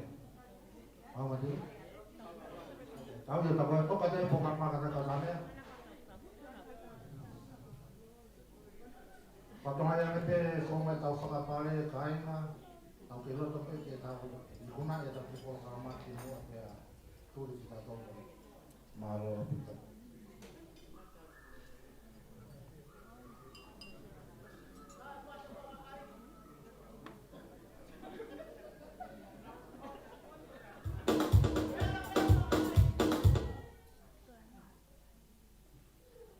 Peke ho hoka te lama ni tatau mai kone ho kalama koe nei o se no whahoko. Koe ki mo ke whahoko ki po kalama koe ni o tomo ka whiloa ka pea o sela ko ki wako sela ko fuka pea koe po kalama koe ni maha whahoko aia koe tuko a mele ana pea mo siaosi o ku whakatoma upe ea mo hoa mele ana mo siaosi. Pea, koe ki programa kana mawhāoko, o aike mawhai, koe hanga whuke a mea e kore mai o mātua ke hauhataha whetahunga. Ka koe niana e tohi kore ia he ki whewhine ke kauhe programa kana he ahoni. Pea, koe maulele mai ko ane nai, kune talama eia. O koe haku teki ki he ke taonga, ko pea ko tō tāpena e kore ke taonga ko ia pete ni hanga whakapare ia, ai no pare.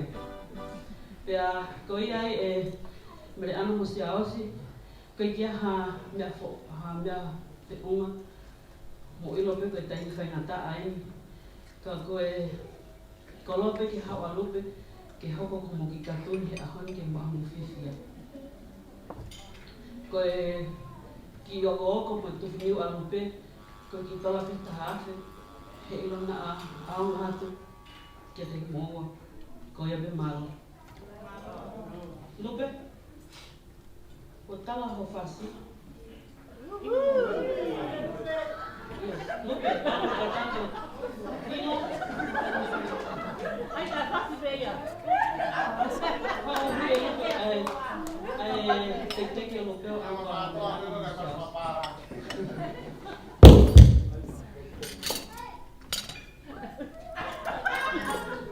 Okay, mele ana, whamore more haua hui pare tahime.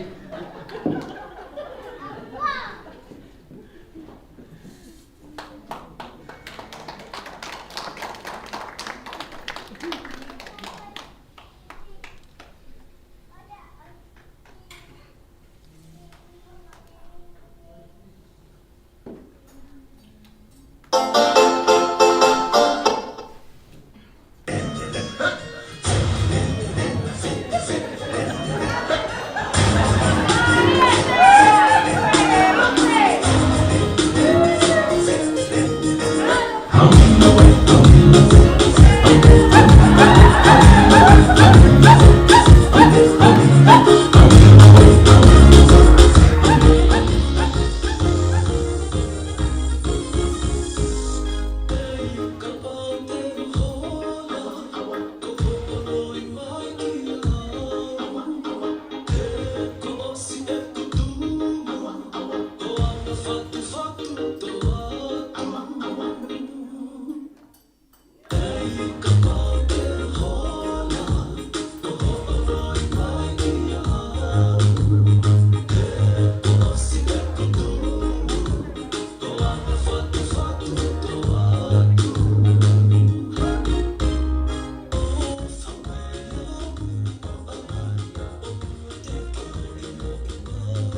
mai. Ko tonga ko ia tau kore e tāmea ke na kā kui whasi mai ki tau tōru. Ka tau toki hoko te ke pōkarama ko ia hono hoko mālo.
Mau pe mui tau ke fie mau hame to koni.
programa na ke te pe ko le pe na me ke to e ta pe foi fácil.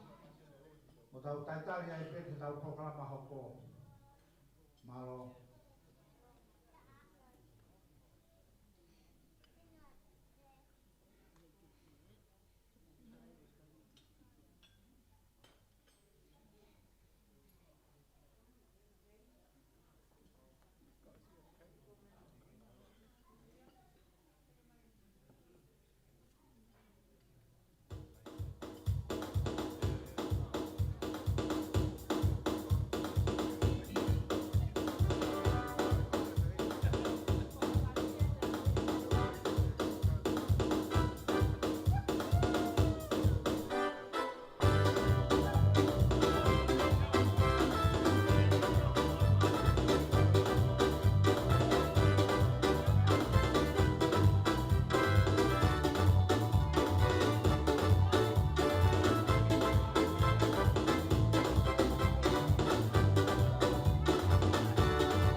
Io tapper foi fácil kai ho mai fine programa Ako pada programa kanya ambil anak ko niyo ko namamay ako tahu.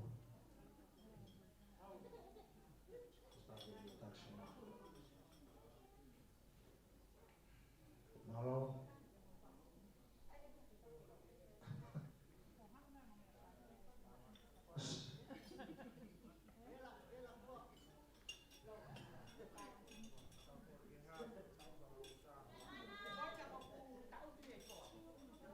Malo.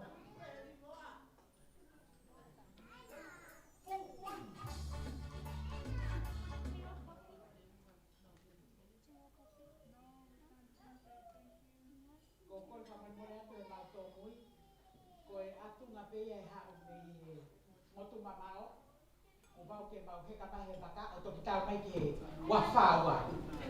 Feito ya mau talanga mai kiai. Pe aku tomo akole sa mole ko fua famalo ke o tua. Ko u ne hanga o whakahoko re a koe na tau whakaamu pa na tau lotua ke tau ausia a koe ni. Pe ka ke lama whakamatala ko ia koe tuku mua ke whakahātu pe ko kuhau pe whe. Ko hoku hingoa, ko melaia te ulilo. Ko e kulere mai, me he whunga urutolu, mo e futu ko holani. Me fua pe ko e haapai masani eni. O whātu ke haapai masani ko toa pe ki e pai. Pea.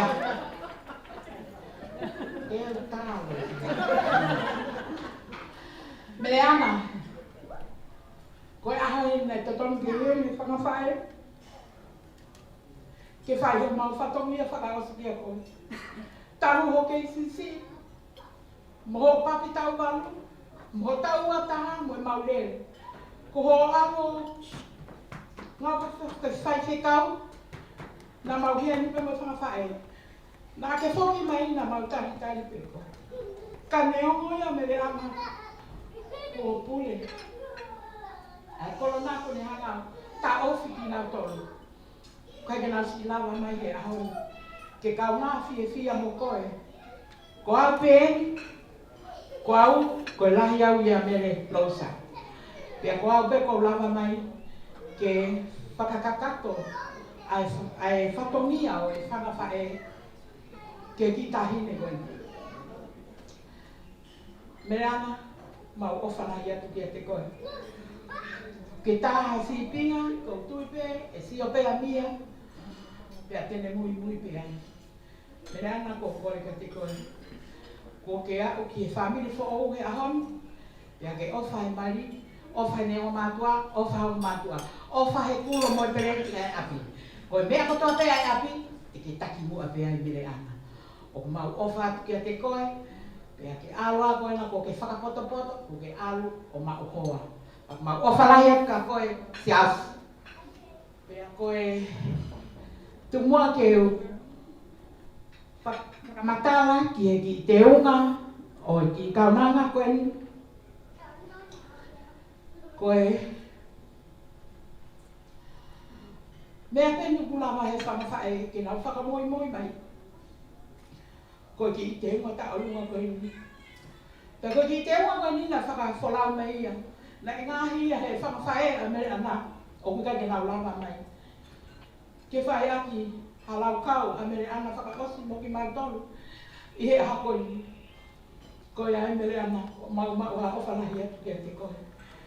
Pea koe atu hei, koe teki o mere ana. Koe pa anga taha awhe. Koe Ko le peki he whahu o mere ana neongo o kui kai ke nau si lava mai. Ka aku iai ai taunanga heni koe tuwhe whine sisi tae o lousa. Ko kore kia koe menli. Ke mea mai ki muan. O hui atu ai teki o mere ana. Ke whai aki hao tala noa. Moho o whanga ko ia pe malo. Ka koe ki mea taha o ko kore atu whakamare more. Koe ula ki taha koe ai whasi o mere ana koe whemara ke whakapale. Pe ko hatu la whare. Tuku munga ke whai e mere ana e ne ta olunga. He ko uhinga ko ne whakaosi e. Pea toki osko ia, pea e toki tae whasi, pea e ngofua rewa ke whai e whakapare. Ko ia pe malo tu au whai ia. Malo, malo.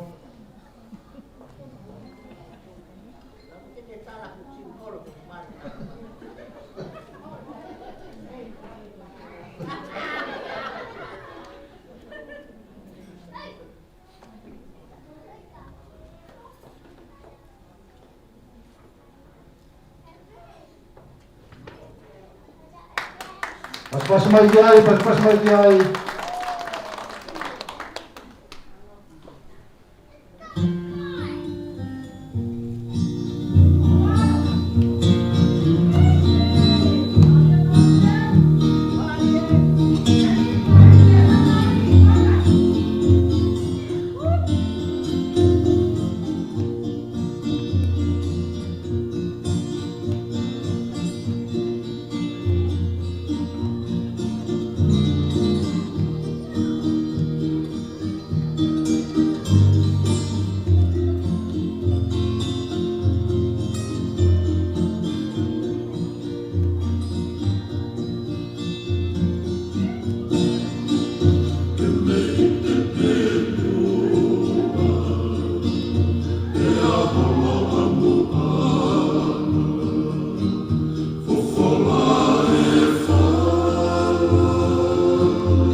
Ai, filha, Yeah.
Malo bito, malo de moto, lava tau polo kalama koia, tau he tau Merino, Rosa.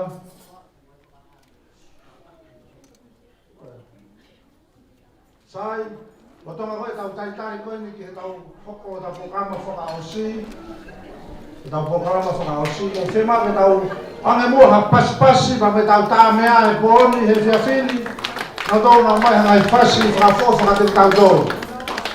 O hana hoko ki ai, can we put our hands together for our Dean and his crew, for the wonderful food that we have this afternoon. Thank you.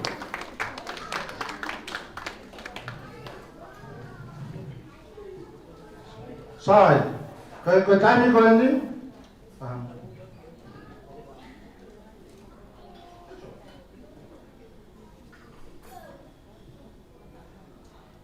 Kore me ke o whangai matapu, o se mau whaki, atene ke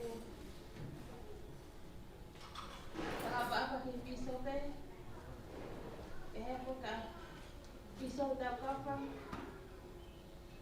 me heni, mo ki mo tōko tōko, ka ina, mo mea mai he, e pia whakoko no eni, tau whaki e fia ka tahai, aho, hoko ai me ana mo se asi whaka minu ko. Ko kuhe a honi, ki aki ti kōko aki kala manu, ki aki koe me ana. Me iho pui, i amtaka tu tau kapa, San Francisco, America. Te heki o hei tanga, me le ana kome, Ameria Paya, Luis Harakiri,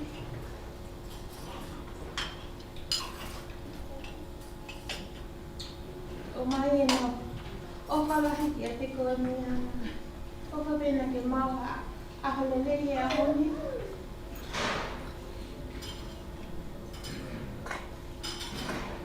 Siabna, pukamonu ia i mai whakawhame ko o whake tāpo i kina moe na mai he wani, i he hoko hoko atu he whāmi ko o Malo Apito o Kalai atu. Malo kui te tau taimi, koe taimi koe ni te tau kore kamereana ken hao wha ki lea ma ki tau tō. Os koe whae neane ni ki lea, e hoko atu besi aos whae ni ki lea ma ki tau tō, pa tau toki hoko atu kamereana. Malo Mereana.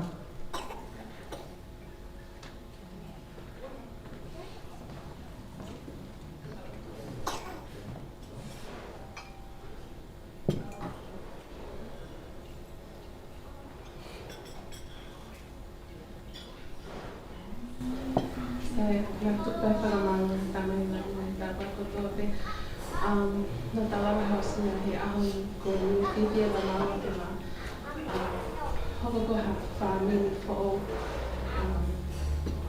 ko fe whakamalo atu pe ka moto ko toa mo lawa mai honi ko e ko ka ha mea pai no fua ke ia ke mo ngau ko nai nawe mahuinga ke mo ha whakata mo mau he celebrate he aho ko ni ko keisha lea taimi but nei lahi a putai mai ofa mo i loto nei whakahoko e whamiri he te teo ke hoko e mani koe ni en ko wiro pe he Pokka koe mamani na noho te nawa pipena. No, si loto mahi aho koe niki na he whakamatani tau koto. Ko whakamalo ka moto koto pe ko ke mo ofa mai ngawi koto na mora whakahoko mai ke malo ke au ke u lawa o au ke aho koe ni. Ko whakamalo lai ke wama matua. Ko wiro pe ko tanto me ke si nana whaina pena lenge i taha ki he mea kotoa pe ko wiro pe ahon o tu wama ka nawa e whakataputapu koe ni he nā fuwhi maulahi koe ngahi mea kotoa mamani ke whakawhiawhia i e tau ase ma aha koe ni. Ka ko whakamalo la hea ka piro no ofa no mātua si awsi ke ofa moe ngā na mo whakahoko ke koe ni ke ulawa ke pili e ko ha hoa kāo, hoa takata. Whakamonu peka pau.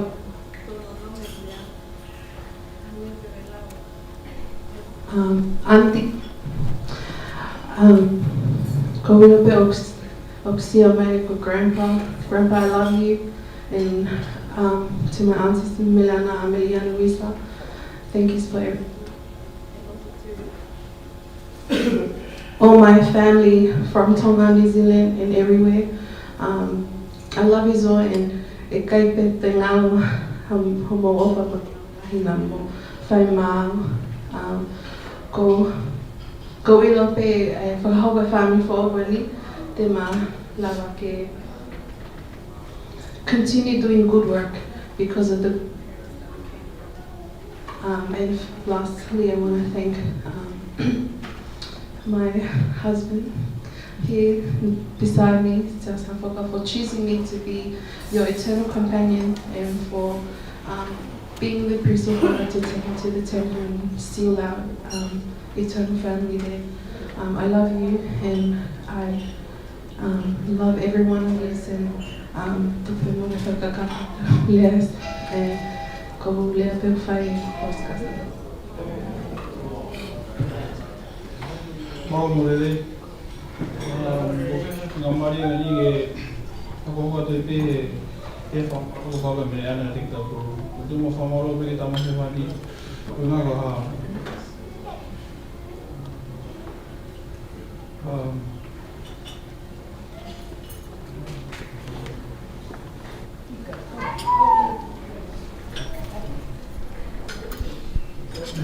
Wah, whainga mari ma oe ha.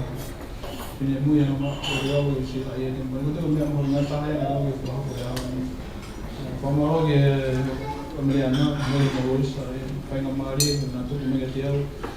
I o toa mo whetine ki koko e o kukua whana. Mea ana o mao whakaika te koe.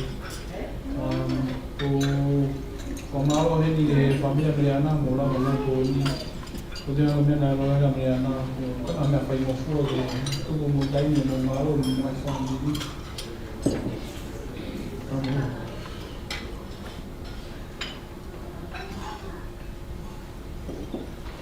Como vai bom,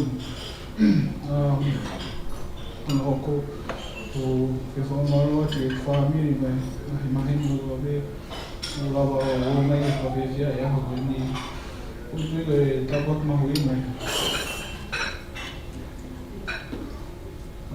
como não pode ver por favor tu tá ralo como ele tá mesmo e ele lá se foi matar eu até nem Whamaro, saro te rea hani ke whomo mātua, ke wha e mo samai.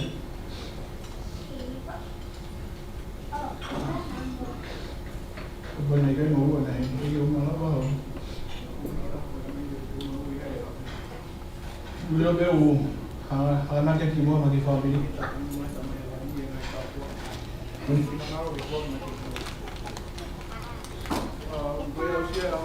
Nara mo we o ke mat ke ha ke o sia o fia ni o te ku lahe na ta lahe na lau ko to nga mai ko kai ko te mama ni ko e aka ko pa te pare a fia o we ia ko para ni pe happy ever after o se me ia pe ana kai ni o te we o happy ever after ko se a ni ma o ko Mea mai ngā pahina o leo. Ko e whakahāte o whake ka kai toa te ke rawa rauhi moa ki moto, ke roto ki rauhi moa na toa ka rota. Ko whakamarora hea te mo mo ngā rotu, mo o whamea te maua. Pea ko maa whakahi o whae,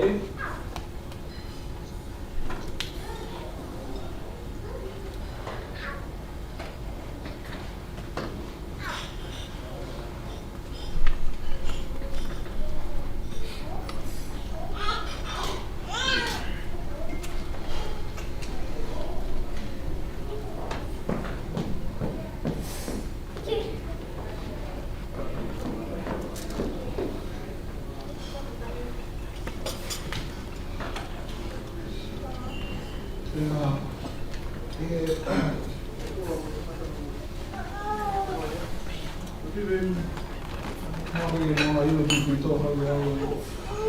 Ono ku tu pagawai ya pamina tu masih lalu ya kalau tu pag mo kui lahat ito mo tu pagawai mo hindi kaya mama ko kaya pinati ko doon no kilo ka blado no ilo ya ko mo kui na ito pagawai mo ma ko ha tayo na na tu ko mo fa na fina ta ya la yo la ba yo si a mon o tu na mama o me mo yo ni ina o da na o ma ro la ni e me ko ni ni ko tu no e fo ma ro no ma ro ni ko mai o fa a ko no yo le fa no ya ma o la ni ko to wa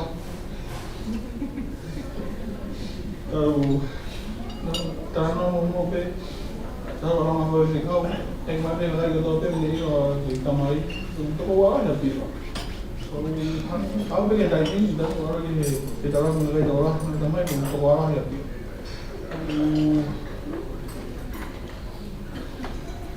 ko pa ta mo be la dai ko no fa ai mai thế mà tôi nói thì tao đây cái làm cái này có cái kỳ thế cầm đấy là lôi đấy cái đó là gì tai có mà nói thì tao mai cái như và tao mai cái về xem nữa cũng cái tao nói là nhiều hơn một tô có hai là tiền một tô Bawa ke o koi si merana ya ini merana tahu kah apa kalau kampung kah pernah merana o ada lo merana o fala que tengo que ver o mana que do ha tem ele que muito então na ma o fala que tengo do foi tu e o mana que pelo você por então de feita lá na tua vida tá o que faria até o mana que me Famaro bem na louça, te famaro tu, botou o fa capai com, ai ele não vou. Ai tá. Famaro na louça mudei o toda mediana vea. E uma vez mediana que botar na rua. O mal vai que não vou ter. Tenho bem aqui que gosta meio legal. Ai mo tua, ene cara me muy, ai mo to le rei. Mo para ka lo be maro pito, mo para ka ke mo ne ba mo pre mo to be le do fo ko. To fa. Pas mai o tawal me fa sina ta por kala ma pe ta ha tawal me ta fa sina ta por kala ma e hini pe ku te kurea pa tu e haure me ta piso pe o fai taure ta pe ta ro tu ku e fa hoko ia e friskin ta kafa e piso pe ta kafa e ka niko e por kala ma fa ta piso pe ki lea e ta pe a mea fa ki fa si ma te ta to ki mua ko toi kuata ko ki le fitu te mau ke tau kamata lewa ke tau mawahe me heria ko ni ko tai mia o pure fare pa mane kau mau me to ko ni mui para mai mere o ke ilai pe foi choi lai mui he ke toi me akai ko na ku ke lo to pe ke kai fa o ta me akai to atu he ko tu ku te te mere me kau fina me to ko ni ke to atu ke api pisa pe po ko i taure tu ku ki he fia fine malo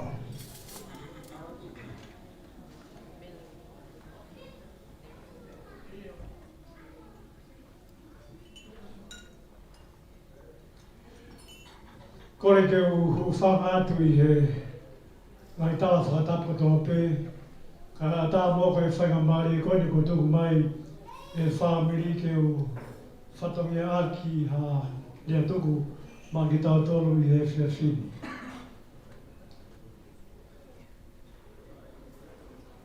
Whatapatu ki a haueki ka maha matapure.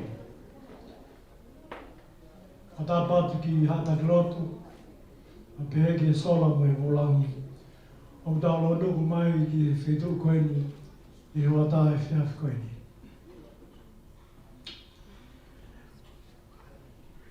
Teu koe ngahi tokoni whalau maare e ku osi e hono whai. Tuku peke ki waha tu beha ki historia no o tui be mahalo e aonga ia i e whiawhini ma te tau tōni. Iok whatongia koe tamai whalau maari i e siasi koeni po koe whawaka koeni o kau ki ai. O kou interview tua taha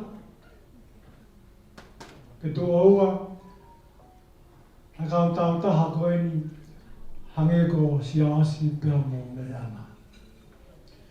O ka taha whatongia whakapiso peo ko hanga whakapapaui pe koe haa e nau tau mua i e tau e tolu pe wha nima ka hoko mai. Pe ka nea spea koe ia e ku tala noa me na viu mo nihi koe ni koe neo sia ke tau. Pe tari ewa ke tau hoko. Pe ka taha ia whatongia ki hono whakai ai mo whakatahi ki nau tolu ke nau maari, alo ngai whawhai whikau. I kuna ngai whawhai whikau pia whoki mai ki api, o kumi a hoa pia sila i whare o hiki. Hake ko lawe ko ia, ai tangata iki ko ia asia e ahoni. Koe konga maho inga o e ahoni, ai whakao ko ia ane hui.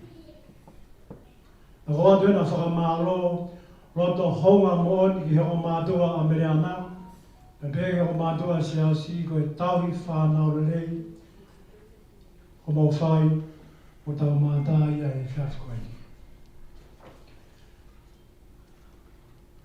Nā e ahape taha ku pehe mai a mere ana mo siasi, pisope, e whaika maari ke tau tānoi o fisi o io, whaika maari. Pe hu mai a siasi mo mere ana mau tala noa, koe na whakatūtū uia ke na palani ko ia ke whakahoko e mari tempare. Pe ose mau tala noa koe ni, pe mahino ke te au, koe palani ia toki whai ia ose e tau e taha mai kōma. Pe koe whare ene ko ango ka si ose pa mumere ana. Moi loi? Ka pao koe tuai homo mari ko hiko ngai mea, koe koloa whakatonga, koe ngari uni mea pehe. Koe ke tua whumau inga ia.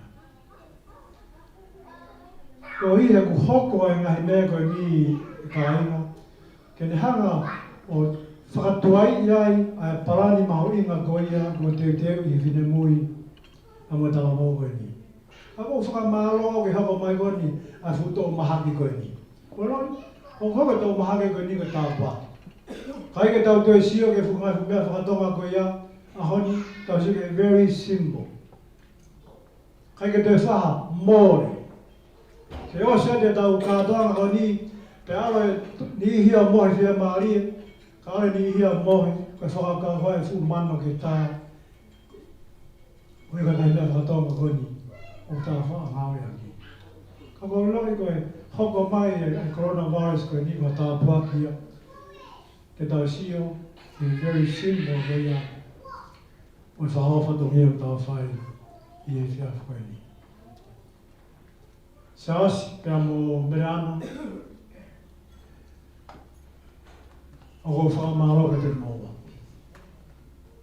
O ina ke ke whaingo fua, ai wholauna ma whai, pia mo tala momo e whine mui wani.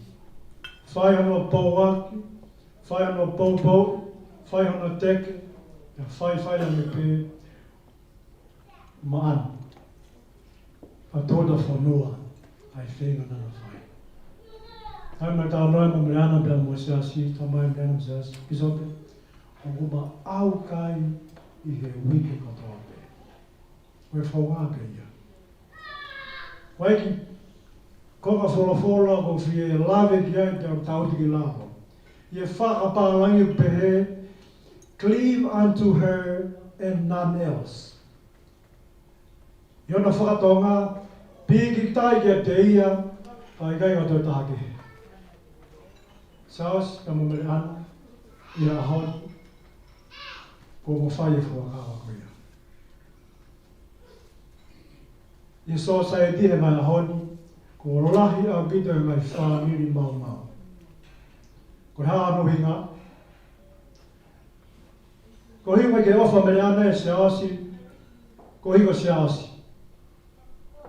Ofa mele ana e se asi, ko hiwa e paanga mo e whare mo e a se asi ku mau. Ka kai nosi pe mea ko ia, ko whoka mele ana i ka mapi. That is not true love.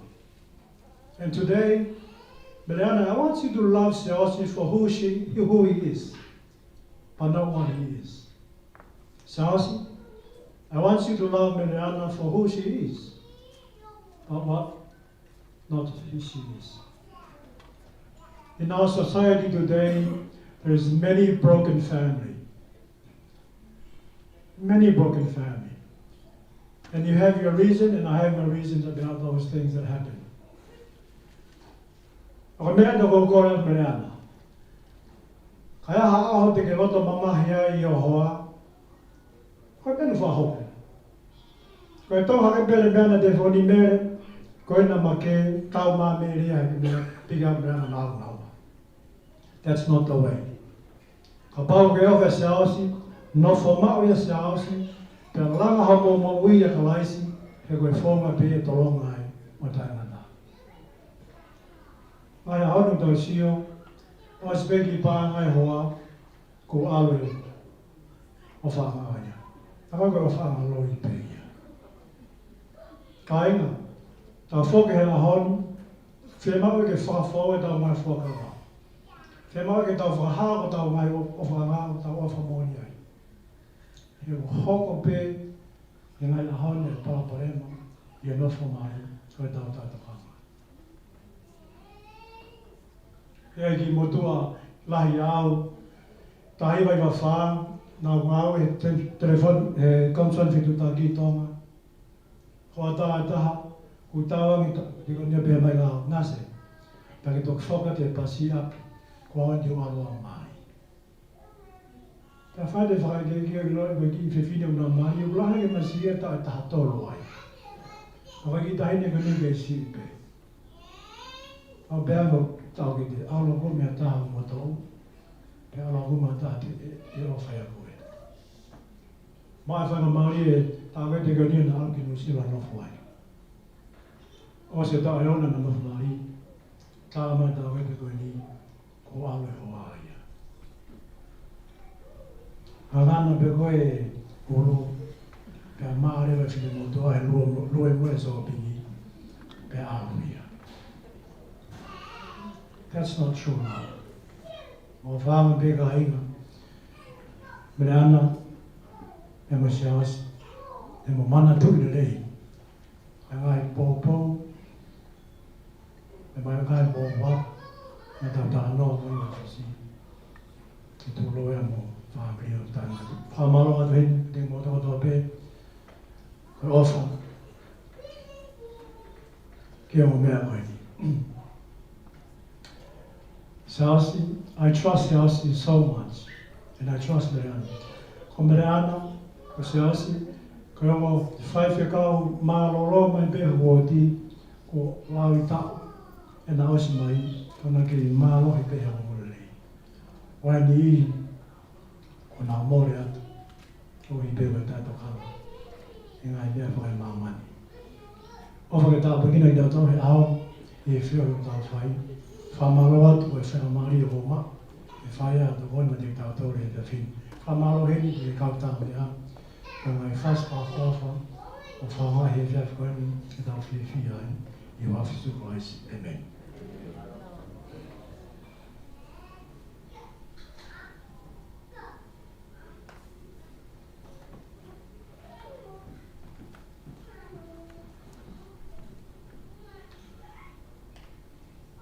Our dear Heavenly Father, we're grateful and thankful for this beautiful evening that we're gathered here to be able to witness such a great event. Heavenly Father, we're grateful for this opportunity to be able to see thy children, Meliana and Siosi, take this step to covenant with thee. We're grateful for the example. We're grateful for the spirit that we felt throughout this reception.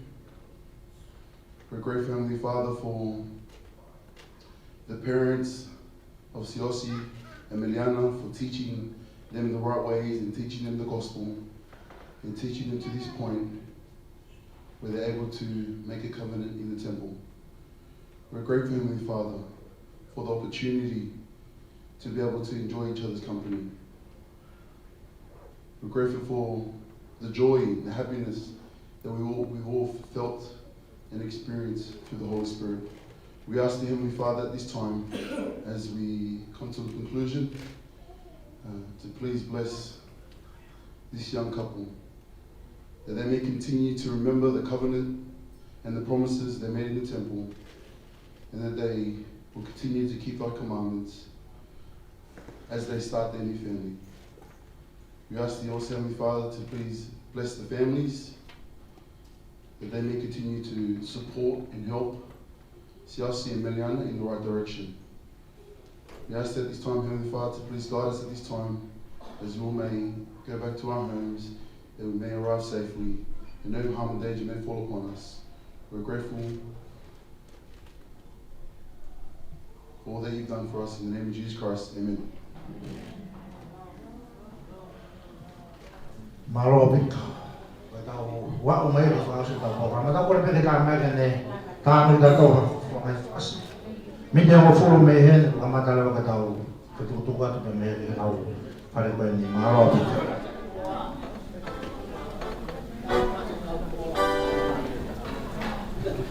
Thank you.